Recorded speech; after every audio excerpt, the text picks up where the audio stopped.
This is Atomic Shinobi and today I'm going to narrate second and final part of What If Naruto Sent to Digital World by Tobi. If you enjoy this video, please like, share and subscribe to this channel. Now wasting no more time, let's start the story. After being flung across half the training room, Takato and Takuya were both roughly slammed into the wall. Naruto frowned on the other side. Naruto uttered, "Come get up, I barely grazed you." "You, pant.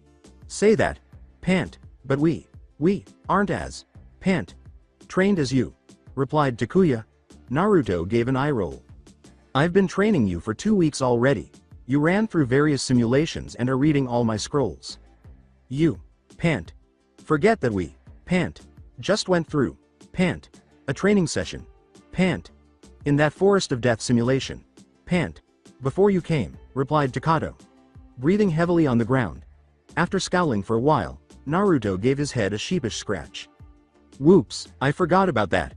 The two boys stood up, glanced at Naruto, then nodded to one another. Then both of them threw a fist at the blonde as they charged forward to attack him. Even though Naruto smirked and deflected the two blows, the two boys continued to attack. Takuya raised himself to kick Naruto in the head after supporting himself with his other hand on Takato's back. Takato was aiming for a gut punch as well.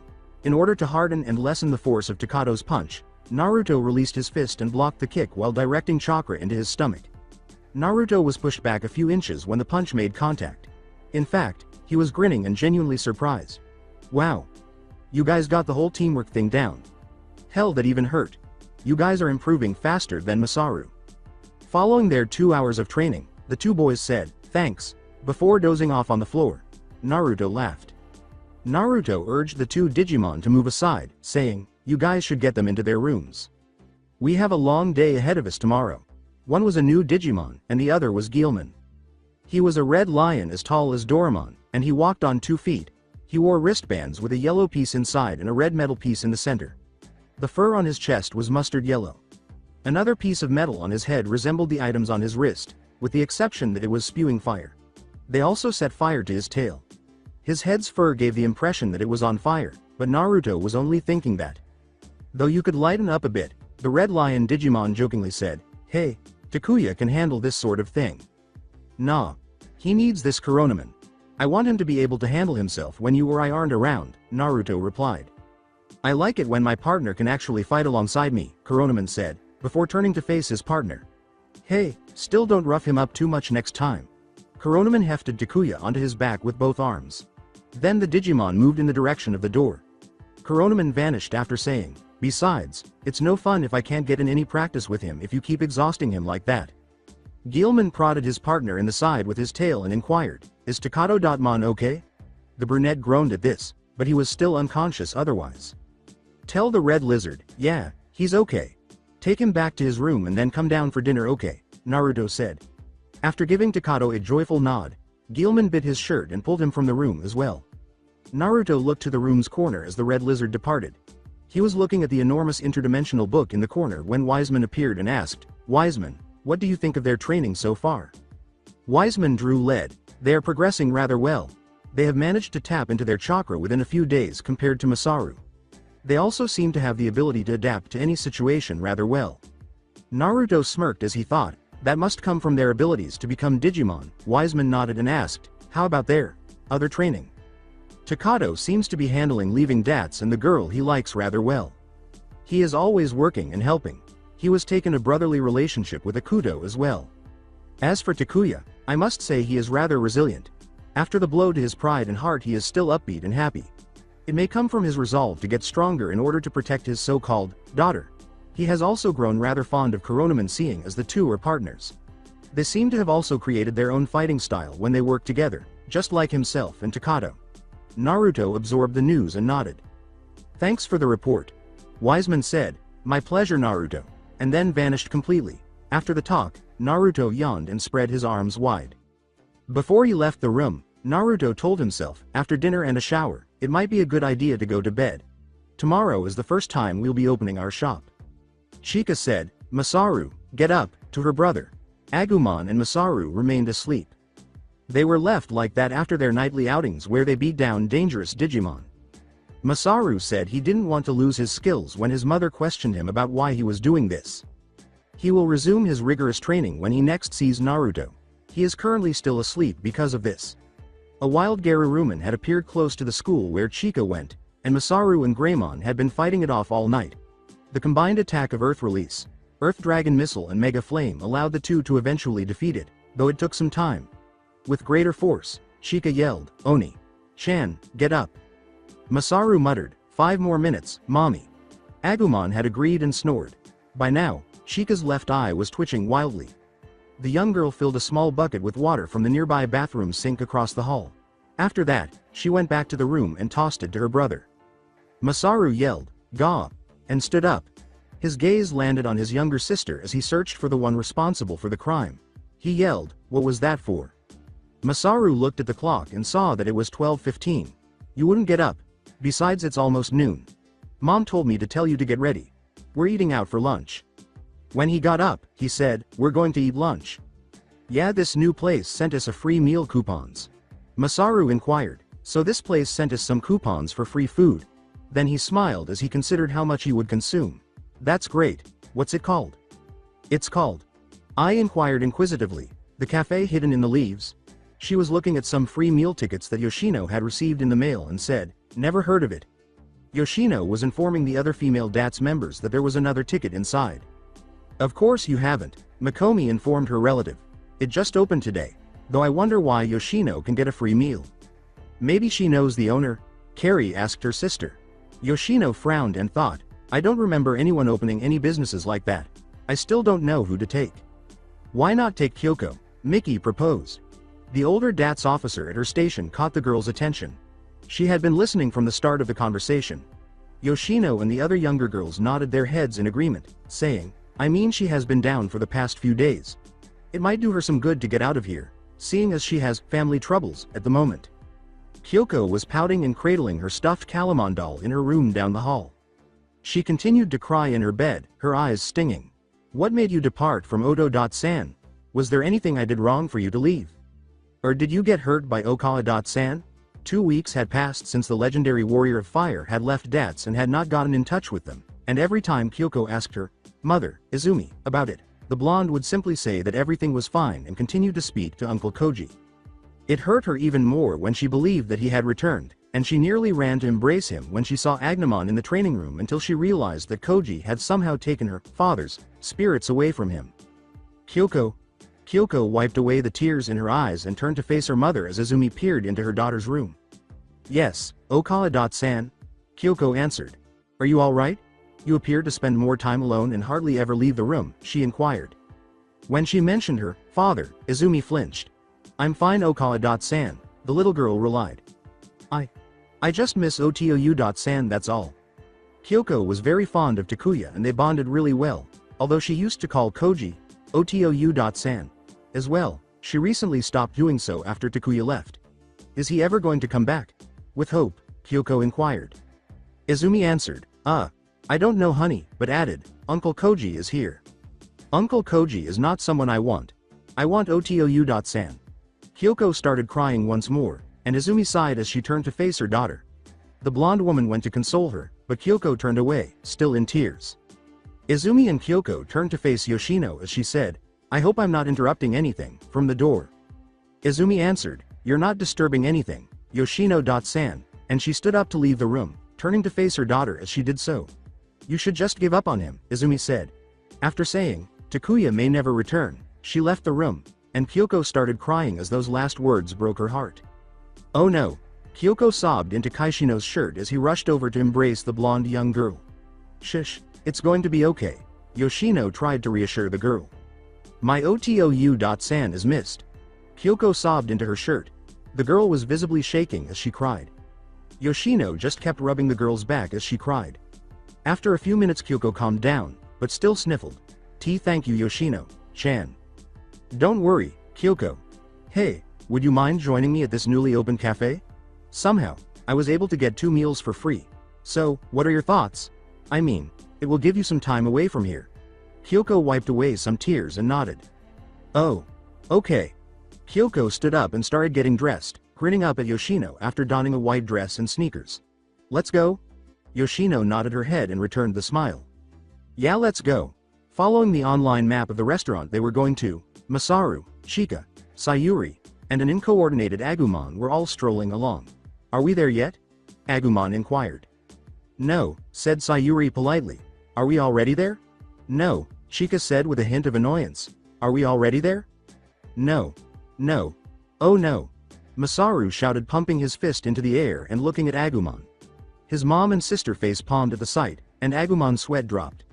After a minute Masaru calmed down and caught his breath. "No Agumon, we are not there yet." "Well, it seems like things haven't changed with you Masaru," a female voice said from down the street. When the Daimons looked down the street, they saw Yoshino and a blonde girl. Yoshino was dressed in a dark pink shirt with long sleeves, black jeans, and pink flip-flops, while the little girl was only wearing a white dress and sneakers. "Hello Sayuri-san, Chika-chan," Yoshino said to the rest of the family, Baka brothers. The females laughed while Masaru and Agumon blubberingly said they weren't fools. "Hi, Yoshino-san. Who is this?" Sayuri saw the girl and returned the greeting. "Oh, this is one of my co-worker's daughters. In order to get her away from the stuffy office, I made the decision to look after her for a while. Would you mind saying hello?" Kyoko said, "Hello Daimon. Sans, my name is Kyoko," bowing as she introduced herself. "What are your names?" With a now visible Calamon plush toy in her arms, she asked. "This is my mom, Sayuri, and the idiot over there is Agumon," the other young girl said, introducing herself as Chika. "Oh, what about the boy who was yelling, no, just now?" "He's some stalker that has been following us for a while," Chika said with a sly smile. "I don't stalk people. I am Masaru Daimon," Masaru yelled, then approached Kyoko and gestured to himself. "The best fighter in the entire city." Kyoko cocked her head and then shook it as he boasted proudly. Masaru scolded, and Chika laughed, "You're not the greatest fighter in this city." "What? How are you able to say that?" Kyoko smiled and blushed slightly, and Chika put her arm over Kyoko's shoulder. "Because Naruto-sama is the best fighter in the city," Kyoko said. Sayuri laughed at the antics of both her children and the blonde, saying, "I think we are going to be great friends Kyoko-chan." She said to Yoshino, "That is a nice kid there." "Yes. I had to get her out of there, really." As Masaru went to pouting in a corner and drawing in the concrete, Yoshino explained, "I took her out because she was having family issues." The two girls continued to converse. When Agumon said, "Not to be mean and all," the entire group turned to watch him, "But I am really hungry." "Oh, you're correct," Sayuri said, "Sorry, but we have to go. We're trying to find this new cafe that came out. We were going to eat out. We've got complimentary meal tickets." "Hold on, are you also trying to find the cafe hidden in the leaves?" Yoshino inquired. "Why yes. We're also heading there," as she and Chika returned to the group, Kyoko yelled.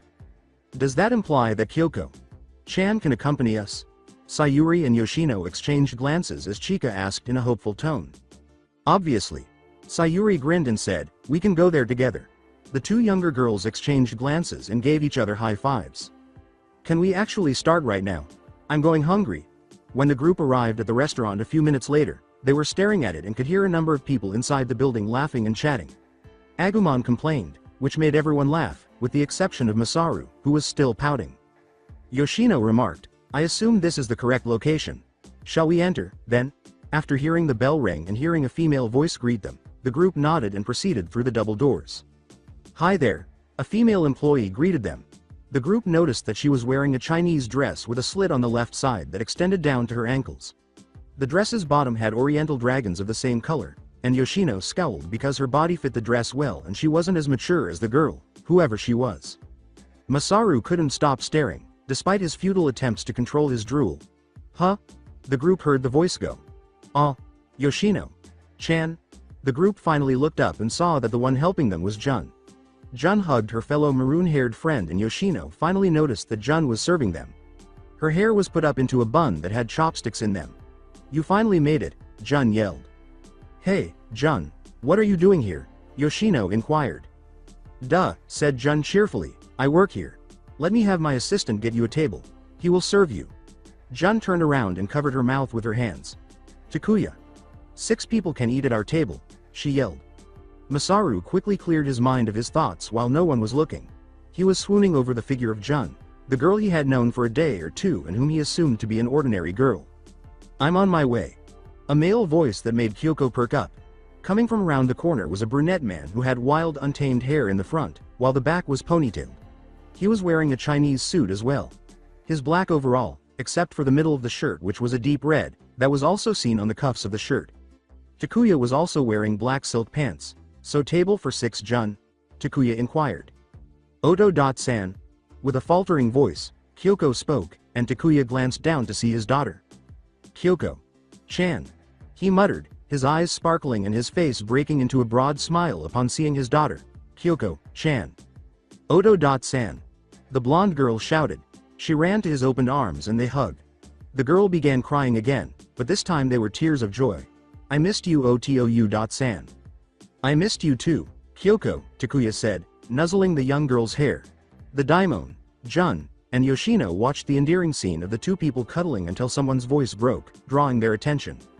"She can stay later if she wants to, Takuya.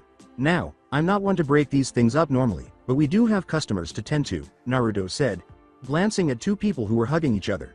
"Right now, we need to finish our first lunch rush. Take this to table 6, Naruto said, holding out a tray of food to Takuya. "K."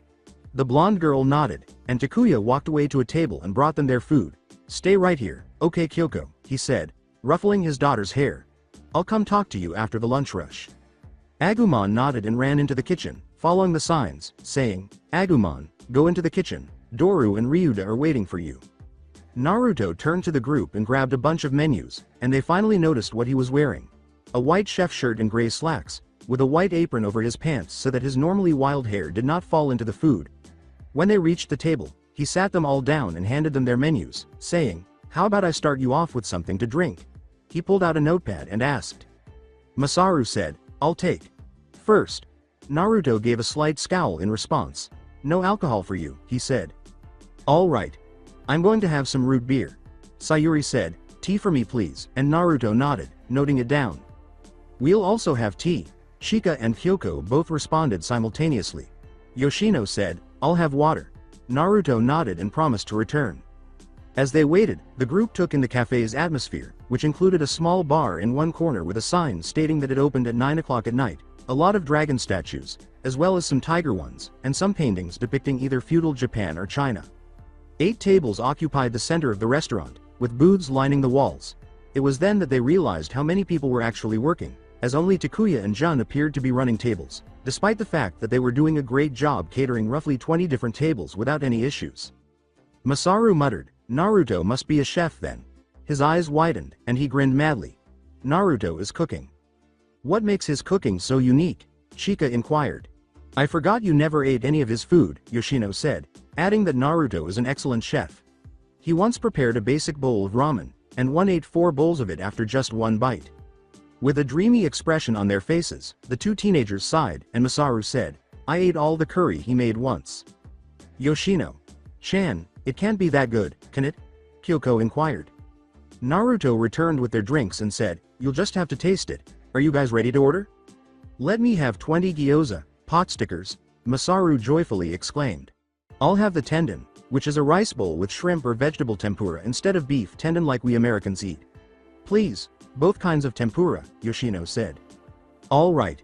What about the 3 of you?" Still writing, Naruto posed the question. "Please, curry udon. Is it possible to make it extremely spicy?" Kyoko inquired, and Naruto gave a nod. Sayuri said, "I'll have the sashimi," and shut the menu. "Just in case, would you like some rice?" "Yes please." "All right, Chika-chan, how about you, rice from Hayashi?" She glanced at Naruto after glancing at her mother. "Well, Chika, you are aware that they cook that in red wine sauce, correct?" After saying, "We'll cut back on the alcohol then," Naruto closed the book and walked away. The group started chatting aimlessly while they waited for their food, but Kyoko continued to watch Takuya, as if he would vanish again if she blinked. It took just a few minutes for Naruto to return with their food, saying only, "Enjoy," before heading back into the kitchen. "So, how good is this really?" Chika poked at her stew and Kyoko did the same. Sayuri shrugged. But Masaru and Yoshino were already eating. The 3 other group members looked at one another and took a bite of their food, and their eyes instantly brightened. "This is excellent." Sayuri was busy eating herself, Chika was busy eating, so she just nodded in agreement, and Kyoko was happily eating her curry. Naruto was grinning from the tiny window that led into the kitchen as he saw their joyful expressions. I assume they enjoy the food? Takato, dressed exactly like Naruto, uttered those words.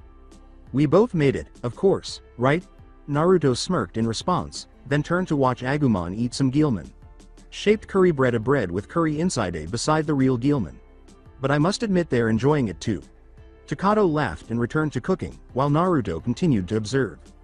It was already nighttime, and the group was still there. When some of the patrons questioned why they were still there, Naruto simply responded that they were VIP guests, and they should respect that decision. This did not sit well with some of them, but they accepted it anyway, since they were hungry. As dinner time drew near, Takato emerged with 2 burners and 2 pots full of food, each containing a broth full of meats, seafood, eggs, tofu, and vegetables. When they asked if they would pay, Takato said no, stating that Naruto was doing this because they were their VIP guests. It's safe to say that they all enjoyed that one as well. The staff then came out to the group seated and greeted them, with all the Digimon appearing, after Jun locked the door and turned over the sign to close when all the customers had left except for them. So what do you guys think? Naruto smirked as he asked. Yoshino grinned and said, I say this was a good idea, which caused Naruto to grin even more. Dude, this stuff is awesome, Masaru remarked as he continued to eat some bread that Agumon had brought out. That's good to hear, cuz that's the last of the free food you were getting, Masaru. What? No, Masaru, you will have to work for your portion of that food. With a smirk on his face, Naruto answered, you will be working for me here. But I'm not a good cook. Hey, I can't either, but I'm working here, Takuya said, approaching Kyoko and giving her a hug before they sat down to eat some ramen that Takato had prepared. You're going to be one of the waiters here like me and Jun, Takuya said, gesturing to the redhead who was consuming a mountain of rice and teriyaki chicken and beef. I still don't see how she can eat that much and stay slim. Kuronaman took a seat next to his partner and said, I don't know either, partner. Kyoko gave him a questioning look, and Kuronaman returned the look. Yo. You have to buy Kyoko. Hey, your dad really enjoys talking about you, Kuronaman remarked, grinning and flashing one of his fangs. You're the Digimon partner of Odo-san? Kyoko asked, her eyes full of wonder. He is, indeed. Naruto shook his head and laughed at the two. Sure can pack a punch too, Takuya remarked, recalling an angry fist that had struck him in the cheek approximately a week prior. Masaru was about to respond when Naruto added, if you don't, I'll let everyone else from your family eat here except for you. Masaru complained and nodded his head, but just as everyone had finished eating, an alarm went off. Naruto said, so Masaru, from now on you are working for me, got it, in a firm tone. Why is that alarm going off? Yoshino inquired. I installed a detector for them because we need a way to determine when Digimon appear in our world. Takuya, Takato. You guys deal with them. The two boys nodded. Takato and Takuya put their fingers in a half-ram seal and changed their clothes, which were essentially the same but different in color. They wore sleeveless shirts and pants that were jet black, white vests with hard short sleeves, combat boots on their feet, sunglasses tinted the same color as their clothing, and different kanji on the backs of their vests. Takuya's had the kanji for sun, while Takato had the one for night. Don't those sunglasses obstruct your vision? Yoshino inquired.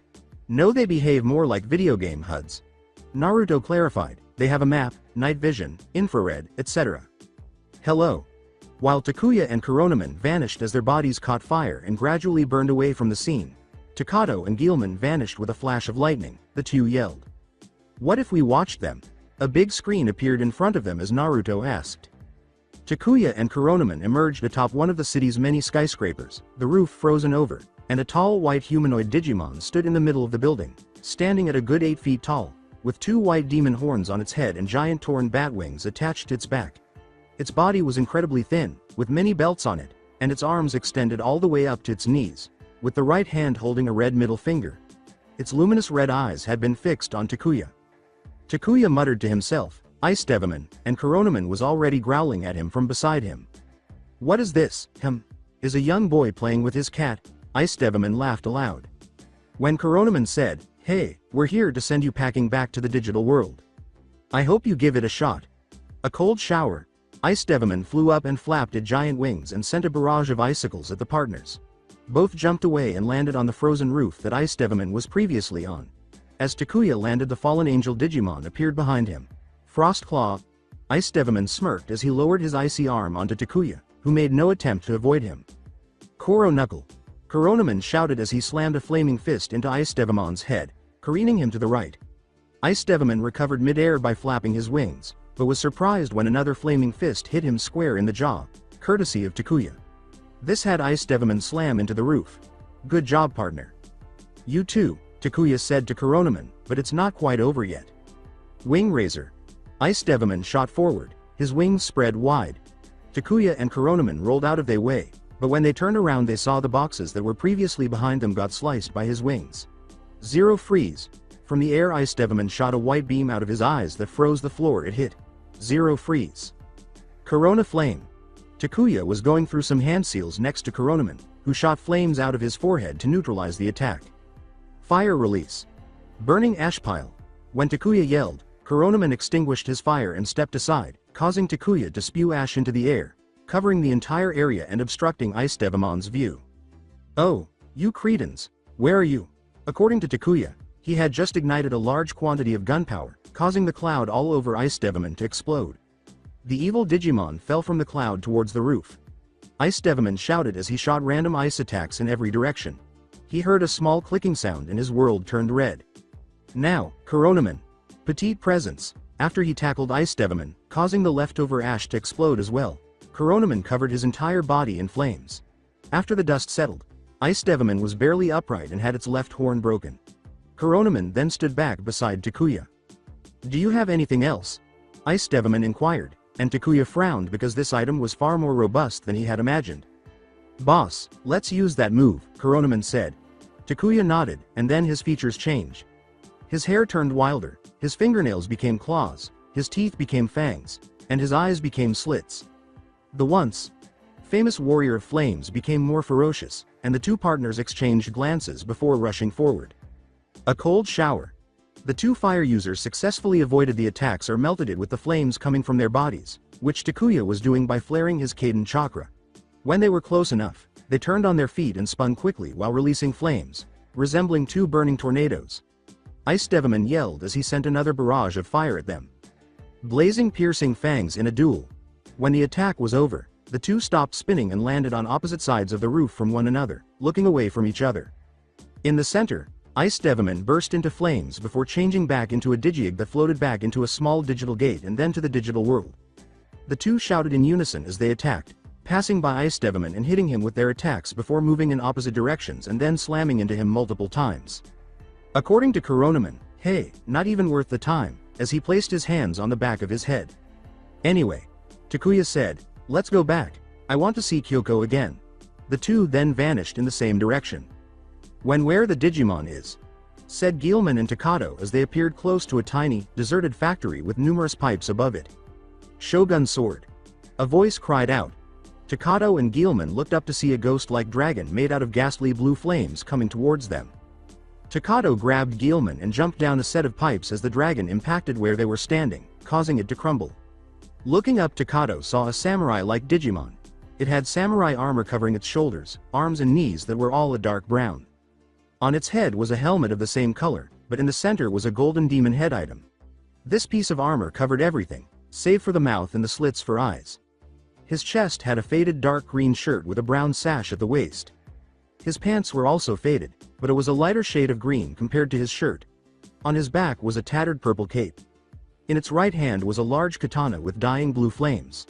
Your friend scolded me last time, it yelled. It's the same Musaiman from last time, Takato explained to himself. Guilman, would you mind taking a deep breath? I'd like to see something. Guilman said to his partner, okay, but when you seem like you are in trouble, I will help you, and Takato nodded. Takato called forth a naginata from a seal on the back of his gloves, spun it over his head, and then held it in front of him in a ready stance. The weapon's staff was deep black and almost as tall as Takato, with a stylized gold dragon head at the bladed end that strangely resembled Guilman, serving as the guard for the curved blade at the end. The weapon resembled an oriental spear. So you going to face me alone? Pathetic human, you stand no chance against me, said Musaiman. Takato leapt high above the Digimon without replying. The boy brought the weapon down on his opponent while holding it above his head. The aspiring samurai blocked it with his katana. As his feet touched the floor, Takato adjusted his body weight, causing his weapon to slide off his opponents and send sparks flying. Takato spun around in a full circle, dragging the Naginata along with him as he cut the pipe and then slammed it into the Digimon's sword once more. This attack made Misaman jump back, and he grunted as he was pushed back. Takato mockingly said, "Pathetic human, huh?" There are crackles of electricity as Takato twirled his Naginata over his head. With the words, "Lightning release. Storm Sparrow." Takato cut his weapon and sent a lightning bolt in the shape of a bird in Musaiman's direction. Shogun Sword. Musaiman retorted, hurling his dragon into the bird in flames. A collision between the two attacks resulted in an explosion. Musaiman was waiting for the next attack while scanning the dust. Takato was off the pipe when there was no more dust. A creaking sound caught the Digimon's attention as he cautiously scanned his surroundings for the next attack. He watched as the Naginata's blade exploded through the metal pipe toward his head, causing it to crack. When Musaiman leapt back to avoid it, the blade retracted and reappeared directly beneath him. He had to back up to the wall where the pipe was connected as a result. He growled as his back struck it. "I've had enough of this. Ninja blade." He slammed his sword into the pipe, severing it in two, as the horrifying blue flames consumed his entire blade. It collapsed directly beneath him, sending him in the direction of the next set of pipes. Takato remarked, "Too bad, Musaiman, this is your loss," as Musaiman fell freely. Said Digimon looked up, but Takato had already cut him in half before he could react. Takato did not even slip off when he landed on top of the small handle of the Naginata. Musaiman changed into a Digiegg and then returned to the virtual world. Masaru gaped as he watched the fights. Those two defeated champions alone or with just a rookie Digimon. Yoshino was observing in the same way that Masaru was. Naruto thought, they must be stronger now. Kyoko yelled at Chika, "Did you see that?" Chika grinned at her friend's happiness, saying, "My Otou.san and Koronaman beat the hell out of that ice devilman. He didn't even need his spirits to do it too." She told the blonde who was examining her father's artwork, "That's good to hear." A thick voice from Transylvania said, It seems like the warrior of fire has gotten stronger, amid the shadows." Barbamon, Luciman informed his fellow demon lord, "It is of no consequence. They're still not strong enough to beat us." A voice with a strong biker accent said, "Hey, everything is fine and dandy, but let me get the one with the Guilman. I want a rematch with him." "Whatever you say, Beelzemon, whatever you say," Luciman fired back, returning to the screen. Takuya sank to the ground and leaned his back against the wall behind him, whimpering, "Man Naruto. Do you always have to work so hard?" Koronaman, his doomed partner, lay beside him, both of them gasping for air. Takato and Guilman, who were also exhausted, were lying on the floor a few feet from him. Naruto was grinning and looming over them, but he was also panting heavily. Ryudamon and Doraemon were sleeping in the corner. "Because it'll get you guys to catch up to me sooner," Naruto answered. "I mean after only 2 short months with me, you guys can force me into a corner with you and your Digimon. I have to use everything short of digital ninja arts and sage mode to actually beat both of you simultaneously. That and you actually forced both Doraemon and Ryudamon into ultimate form. Only very few have been able to do that, and some of them were mega. You two were able to do it at the same level as them. What about Akuto and Masaru? How come they don't train with us?" replied Takato. "Wiseman is training them. He is teaching something Wanlongmon has taught him so he can pass it on to them. Just like what I'm doing to you too." "You mean this odd ability you're giving us is from Wanlongmon?" replied Takuya. Naruto responded with a nod. "No wonder why it's so strong. It's still tiring to use it though." Ryudamon said, "You four have improved though," as he walked up to them. Being able to hold the ability for over 2 hours and fighting non-stop against Naruto. Sama and us is rather impressive. Doraemon chimed in, "Yeah, I have to agree with Ryuda here. You guys are catching up rather fast with all the training we are giving you. Though I doubt you'd be able to beat us just yet." Ryudamon said, "Enough with the taunting Doru. Baka. We should get rest, we have to get ready for tomorrow's work," and he walked out of the room. Doraemon rolled his eyes and went out too. Naruto glanced at the 2 pairs of individuals before continuing. "Okay guys, I want you to spar against each other using the ability again," said Naruto. Takuya and Takato nodded before getting to their feet, saying, "I want to see just how far you guys have gotten compared to each other." Takuya had put on his gauntlets and greaves, and Takato had prepared his Naginata. The 2 Digimon transformed into robes of colored light, Guilman red and Koronaman orange, and flew into their partner's hands with the cry, "Guilman, Koronaman Digi. Amplify." Before the sound of metal being held by metal could be heard in the training area, the room was filled with an even brighter light. Ryo looked at the boy and said, "So we are going to attack? I mean apprehend them tomorrow night?" As his gaze passed over Koji, Izumi, Ruki, Kari, Mikomi, Tuma, and Yoshino. Satsuma asked. Yes, we are going to apprehend Naruto Namikaze and his group tomorrow night. Hopefully it wouldn't be too much of a challenge for the entirety of you all, right? As Koji and Ryo smiled sinisterly, the group failed to notice. I'm sure you can beat a couple of teenagers such as yourself. I'm even willing to let you use forms stronger than champion to beat them. Koji said, so we can go ultimate or even mega if need be. The group stood at attention and uttered the word, hi, before departing for their quarters. Yes. But I doubt that you would need to do that. So are the orders clear? Apprehend them, and try to make it as inconspicuous as possible. As she walked out of the room, Yoshino was engaged in a very tough internal struggle. She was unwilling to take Naruto or his Digimon prisoner. She realized that they only wanted their freedom and to defend the city according to their own rules the more time she spent with them at their restaurant. When she arrived at her room, Kyoko was playing dolls with Lalamon when the door opened.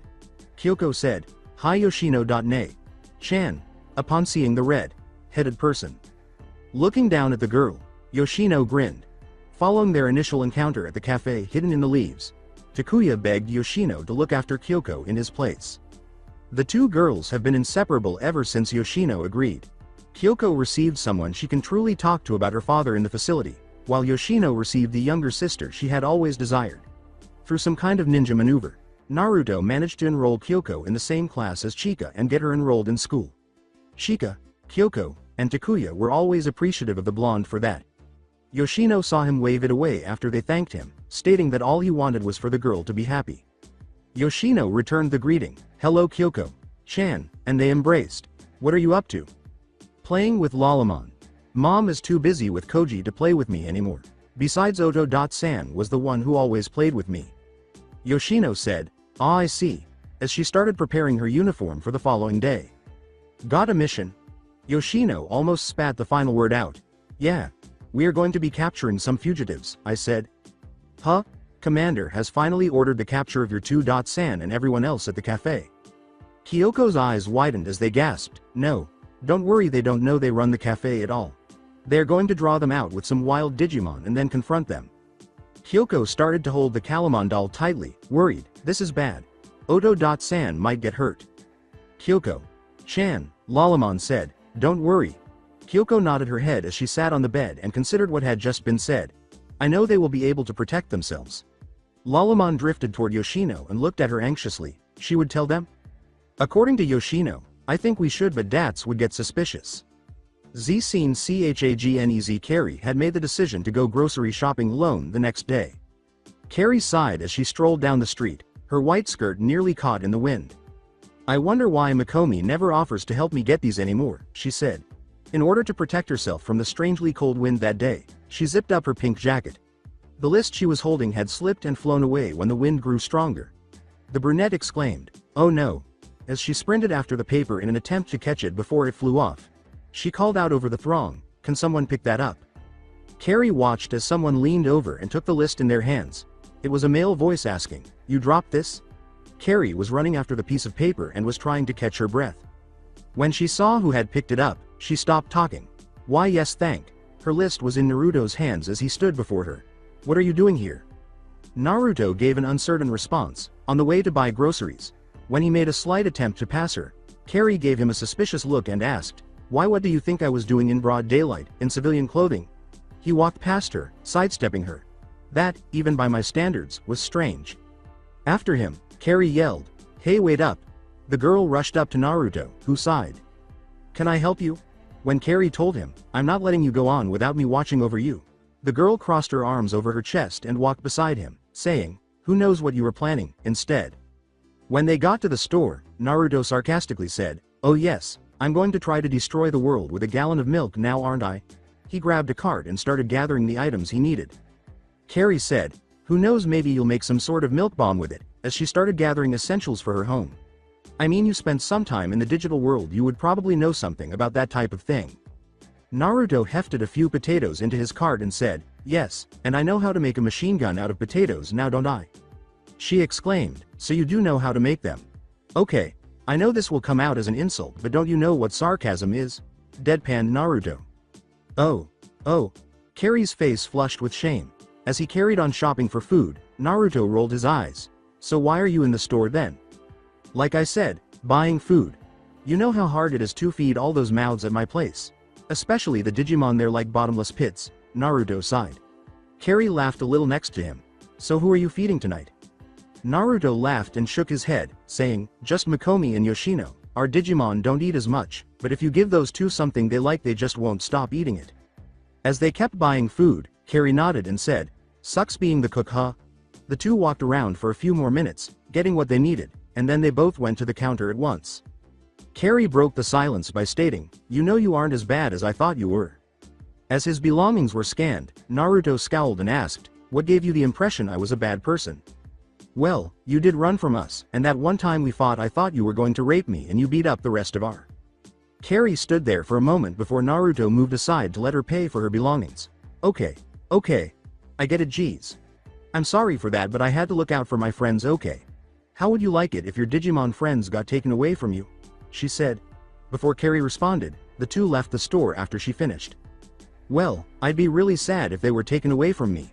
I probably would try to get them back. But your Digimon are rogue though. Without glancing at the girl, Naruto questioned, what makes a Digimon rogue and what doesn't? Do our Digimon have to be part of DATS to not be rogue? I mean, some of your associates' Digimon were not in DATS before, does that make them rogue as well? Carrie lowered her head and gazed at the floor. No, I mean, yes. I don't know really, she said. When they arrived at the park, Naruto stopped at the entrance, and Carrie did the same. Tell me what you think when you do find your answer. Well, this is where we go our separate ways. It was actually nice talking to you. I mean, when we aren't exchanging taunts and insults when fighting. Yeah, I have to agree. When everyone else is not around it makes us seem like friends, right? Carrie smiled at him. Naruto turned around and nodded. Naruto said, take care Carrie Ishida, and left. Carrie whispered, you too, after he had lost his earshot. Near an abandoned school, the DATS team was waiting in different hiding places. They were aware that the next wild Digimon would show up here. Ryo asked impatiently into the communicator in his ear, when will it arrive? It will be here any time now, Koji had answered. As Koji said, a dense fog rolled in and a low growl could be heard. That means that the blonde idiot will be here soon too. A large black dog with white stripes had appeared on the school's property. A screen containing the Digimon's information appeared when Ruki took out her device. It's a black Garurumon, a champion-level beast Digimon. It's also a virus type, and the moves it knows are Ice Wall, Howling Wolf, and Foxfire. Be careful, we don't know how strong this thing is. The Digimon started to move around the area when a big column of fire appeared to block its path, preventing it from leaving the school grounds through the gate. The Digimon's movements were then sealed by the fire that formed a ring around it. It was burned when it attempted to touch the fire. The fire would enlarge until it was taller than the beast and it would attempt to leap over it. Many male voices in the area complained, man. Why did boss send us out to fight this one? The DATS team searched the area but was unable to locate the voice from their hiding place. I mean, it's only a champion for crying out loud. Another male voice said, it's not that he sent us out to fight this Digimon really, with a tone of calm concern. For Ryo and Ruki, the voice had a familiar tone. A different voice said, that's right. He wants us to handle the ones hiding in the shadows, this time. Koji and Izumi had seen this one before. A younger voice said to the others, hi. Kaji. Sama is right. Senshi.ni, you have to pay more attention when boss is talking. What do you think, Kishi.ni? The voice that is now Kishi responded, well, Kaji is the leader, so why don't you ask him Tori? We'll handle the Digimon before handling the DATS crew, Kaji responded. Kaji's voice suddenly reverberated throughout the school. Fire release. Will-o-wisp. Several orbs of flames danced around the dog Digimon, and the tall conflagration that surrounded it turned a spooky shade of blue. The flames all collided with the Digimon after a few seconds, erasing it. The particles returned to the digital world after fixing themselves into a Digiegg. Now that has been taken care of, DATS, come on out. We don't want this to be an unfair fight if you're all hiding. Tuma cautiously emerged from the shadow behind the swings. He insisted, who are you and where is Namikaze? The voice that belonged to Senshi answered, sheesh, asking someone for something isn't a good way to get on their good side. How do you even know if we have some connection to him or not? Because you did one of those odd tricks he's been doing, replied Tuma. Good point. However, we will only show ourselves if every one of you guys show yourselves. We may talk then, Kaji said to the blonde. How do we know that you won't attack us outright if we do that? You have my word as these guys' leader. That's not very reliable. With a growl, Tuma's eyes narrowed. I could say the same about you. What do you say? If none of you provoke us we won't attack you, and vice versa. We just want to see why boss wanted us here.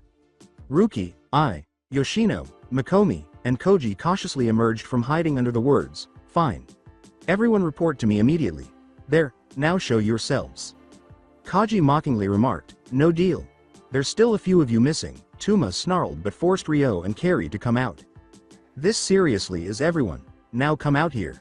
A flaming tornado was formed a few meters away from Dats, blinding them with the intense flames. Sure took your sweet time to just gather that many people, huh? They were shocked to see who had taken the place of the tornado when it subsided. Takato? Takuya? Masaru? Inquired Ruki, Izumi, and I, in that order. Their former pals were standing in front of them, accompanied by 2 additional individuals, all dressed in matching uniforms despite their differing colors. The older child was amber, Takato was golden, Takuya was crimson, and a young boy with black hair was dark violet. In response, Takato adjusted his sunglasses and said, sorry we gave up our names during missions, I'm Kishi. Senshi, replied Masaru. Tori, said the young boy. Takuya concluded, and I am their leader, Kaji, and you must be Tuma. I take it you're the leader of that group, seeing as Satsuma kept talking about your skills as a leader. Tuma insisted, yes, I am. Tell us where Namikaze is now. How about no, what? You said you would tell us where Namikaze was. Takuya grinned and said, well, we never said anything like that, besides why would we rat out our own boss? Tori laughed as he glanced at them and said, that would be bad wouldn't it Kaji.ni? By the way their Digimon aren't in hiding if you must know Kaji.ni. They're still in their Digivices. I can't smell them anywhere. Takuya scowled at the Dats team and said, good, now why were you trying to catch boss? Mikomi gritted his teeth and said, he has rogue Digimon, since nothing was happening. Takuya threatened once more, saying, I'm sorry to hear that, but he is currently busy. If you want Naruto, you have to go through us. After glaring at the group in front of them, Ryo and Koji grinned menacingly. Ryo yelled, Cyberdramon realize, and his Digimon partner appeared. His partner emerged, the tall cyborg Digimon hovering over him. Swiping his hand over his Digivice, Koji exclaimed, execute Spirit Evolution. Wolfman. And transformed into the Light Wolfman. Lobomon in the dub. Wolfman glared as he turned to face the other members of Dats. Well, what are you waiting for? Bring out your Digimon. We can apprehend these guys no sweat. I pulled out her Digivice and gave a slow nod. Hawkmon realize. Renamon realize. Exclaimed Ruki. Gaomon realize. Tuma gestured across at him with his Digimon. Gabumon X realize. Exclaimed Mikomi. Carrie said, Agumon X realize. With the words, execute Spirit Evolution, Fairymon. Izumi transformed into the Wind Warrior. Reluctant to bring out her friend against the boys, particularly Akuto, Tori, who was only Kyoko's age, Yoshino muttered, Lalamon. Realize, but the girl also fought with them. So what are you going to do now, Takuya? I mean we've got you outnumbered, said Wolfman. Before he spoke, Takuya raised his hands to a piece of the sunglasses that were around his ear, his lips set in a grim line. Takuya said, hey boss. We ran into Dats just like you said. Takuya's hand left his ear after a few seconds, then he turned to face his friends and nodded. You want us to do what we practiced? He asked. He flicked his wrist, and an odd gadget materialized in his hand's palm. It had a screen, 2 silver buttons, and a blue button directly beneath it. It was rectangular in shape. It had a circular piece attached to the bottom where Takuya had inserted his index finger, and it was colored the same as his clothes. He pointed a tiny hole outward while holding it in a reverse grip. Come forth, Coronaman. Takuya saw his partner emerge as a tiny ball of flames that spread out in front of him. Akuto, Masaru, and Takato all produced comparable gadgets. Guilmon, Agumon, Falcomon emerged their Digimon in their own unique style. Where Guilmon appeared, a beam of energy illuminated him. Agumon appeared with a dazzling light, and Falcomon emerged surrounded by molting black feathers. Okay guys, boss said that we can only go up to champion for this fight. Also no deleting of any sort, Takuya ordered, spinning his new device around his finger. When he stopped spinning it and hit the blue button, the Digivice, which had a sun insignia on it, exploded into data particles that reformed into spiked gauntlets and greaves. Takato pulled out his own Naginata by pressing his own blue button. Akuto and Masaru did the same, creating a Chikuto and a double-edged great sword, respectively. Ryo mocked, what's that for Takato? Trying to scare us? Takato turned his face forward, ignoring the verbal insult. Guys Shinka! Exclaimed Takuya.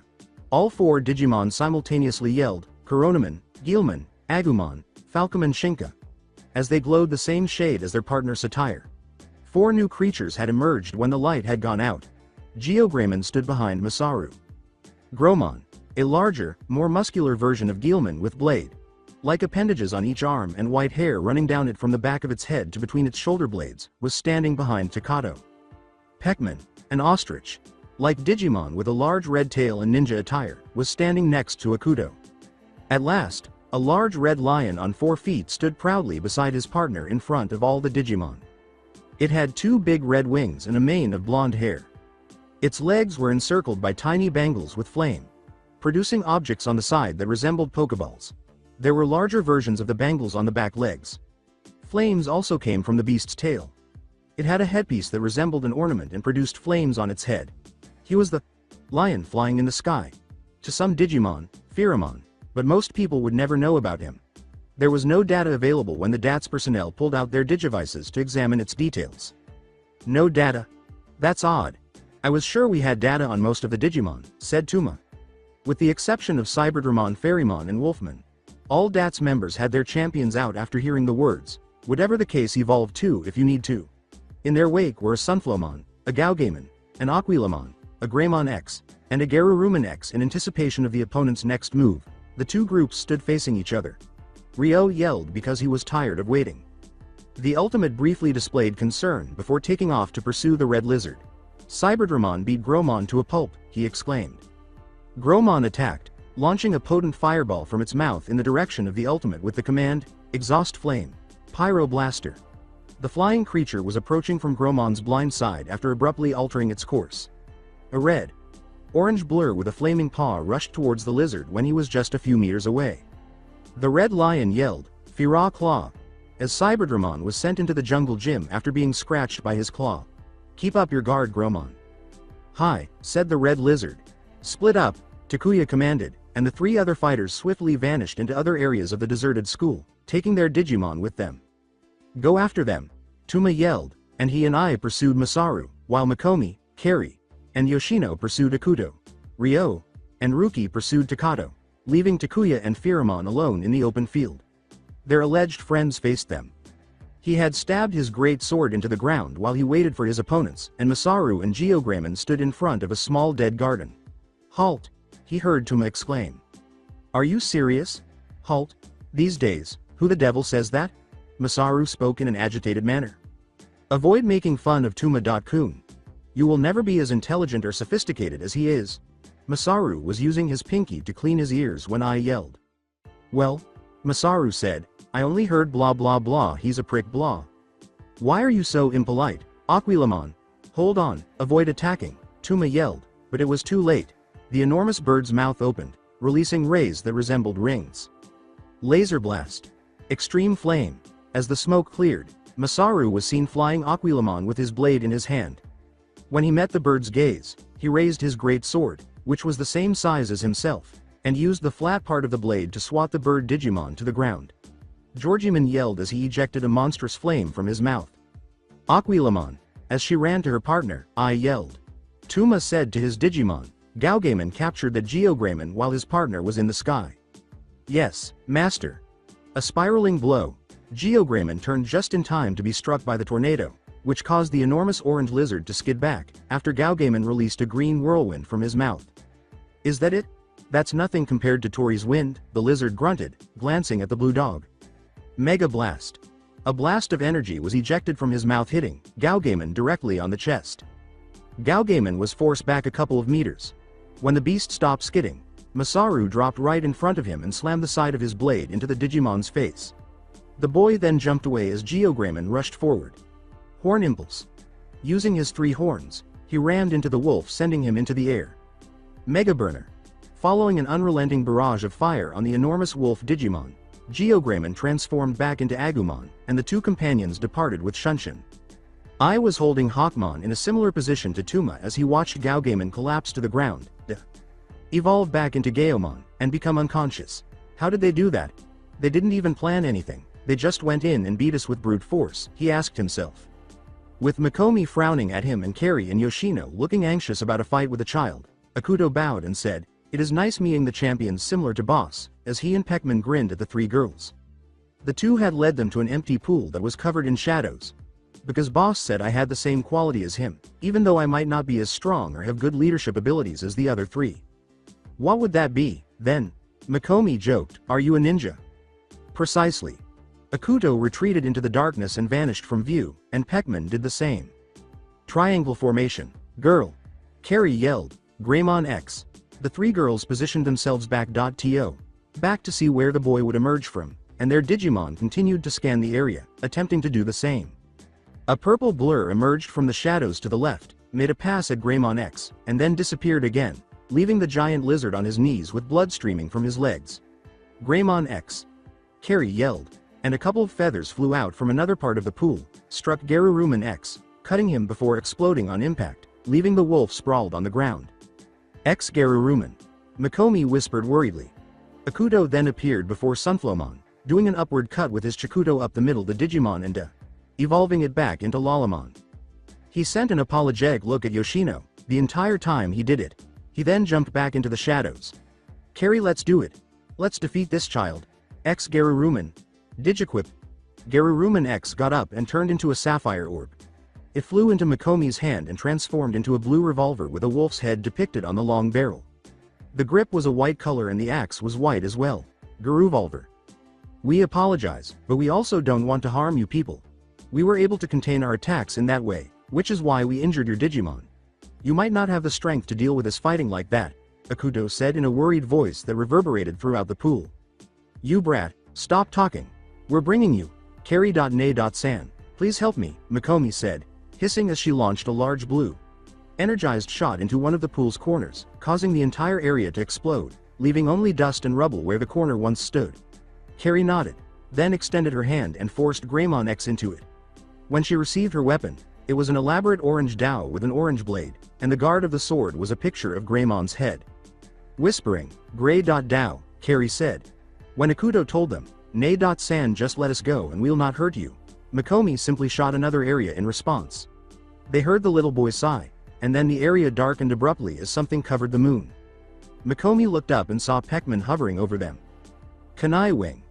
The bird proclaimed, flapping his wings and sending a shower of feathers that resembled blades down toward the girl. Mikomi's eyes widened, and she fired her revolver upwards, shattering the feathers, which exploded on impact and filled the sky with smoke. She heard a clang of metal behind her, and she briefly glanced back to see the young boy and Carrie deadlocked. She didn't have time to think, though, because more feathers started to fall on her. Despite her years of practicing various forms of swordplay, Carrie was actually having trouble against the young boy. "I apologize, Nay.San. The boss even advised me to be gentle with Yoshino.San and you. You seem like good people to him." Akuto apologized, "It was just unfortunate that you were fighting against me." He then slashed at her again, pushing her back. "What does that mean to you?" Carrie looked to where the attack struck, which left a huge gash on the pool wall, and asked as she had to leap out of the way of the next slash. "I'm actually suited for multiple opponents," Akuto said. Carrie ducked as he made another swipe with his sword, but she was caught off guard when he suddenly pulled out a boomerang and smashed it against her stomach, causing her to gasp for air. The boy then struck her on the back of the neck with the butt of his blade, knocking her out. Akuto then threw his boomerang at Mikomi, knocking her unconscious as well. Akuto sighed before turning his Chikuto back into his Digivice and bowed. "We're sorry for what we did." Before he and Peckman took to the skies, Akuto apologized and said, "We bid you farewell, Yoshino.San." Gromon was waiting for their opponents next to Takato, who was sitting calmly on a bench where the school's dining area was. "Cyber Nail!" Cyberdramon yelled. "Blade of Plasma." As Takato eyed his opponents, Gromon snarled as his energized blade collided with Cyberdramon's supercharged claw, forcing the two to separate. "Well, it's good to meet you, but I doubt that you two feel the same way, do you?" Takato stood up and folded his arms as he spoke. Ryo growled, his hands gripping his D-arc and twitching to retrieve a card from his deck holder on the side of his pocket. Takato saw this but chose not to mention it, instead focusing on the steely glare of Ruki, the love of his life. "You got that right," Ryo said. "How about you? What made you decide to join Namikaze?" Takato stared at her for a moment before responding, and Ruki asked, crossing her arms over her chest. Ruki's eyes narrowed as she eyed the boy wearing sunglasses. Gromon exhaust flame at 5 o'clock. The red lizard spun around and blasted a bunch of shadows. Kyubimon was forced out of her hiding place as she landed on the ground next to Cyberdramon. How did you find out she was present? Trade secret, Takato coolly replied. Now, if you don't mind, just get knocked out and leave us alone. Are you acting in the same manner as when you allowed that strange Digimon to harm Ryo? Ruki growled in response to Takato's perplexed expression. I know you allowed Ryo to be severely beaten by that Digimon so that you could battle him when he was weak. To impress me, to prove that you were superior to Ryo. Takato, let me tell you that I will not tolerate that. You shouldn't have told me right away if you were against me dating Ryo. In a battle for your own selfish goals, do not let him win. And I believed that we were in agreement. I believed that we were friends. I guess I was mistaken, Ruki yelled in a strange emotional outburst. Takato sighed after remaining silent for a moment. So that's what he told you, huh? Takato let out another sigh and said, if that's what you think, I'll let you believe it. He then removed his glasses and gave them both an open glare.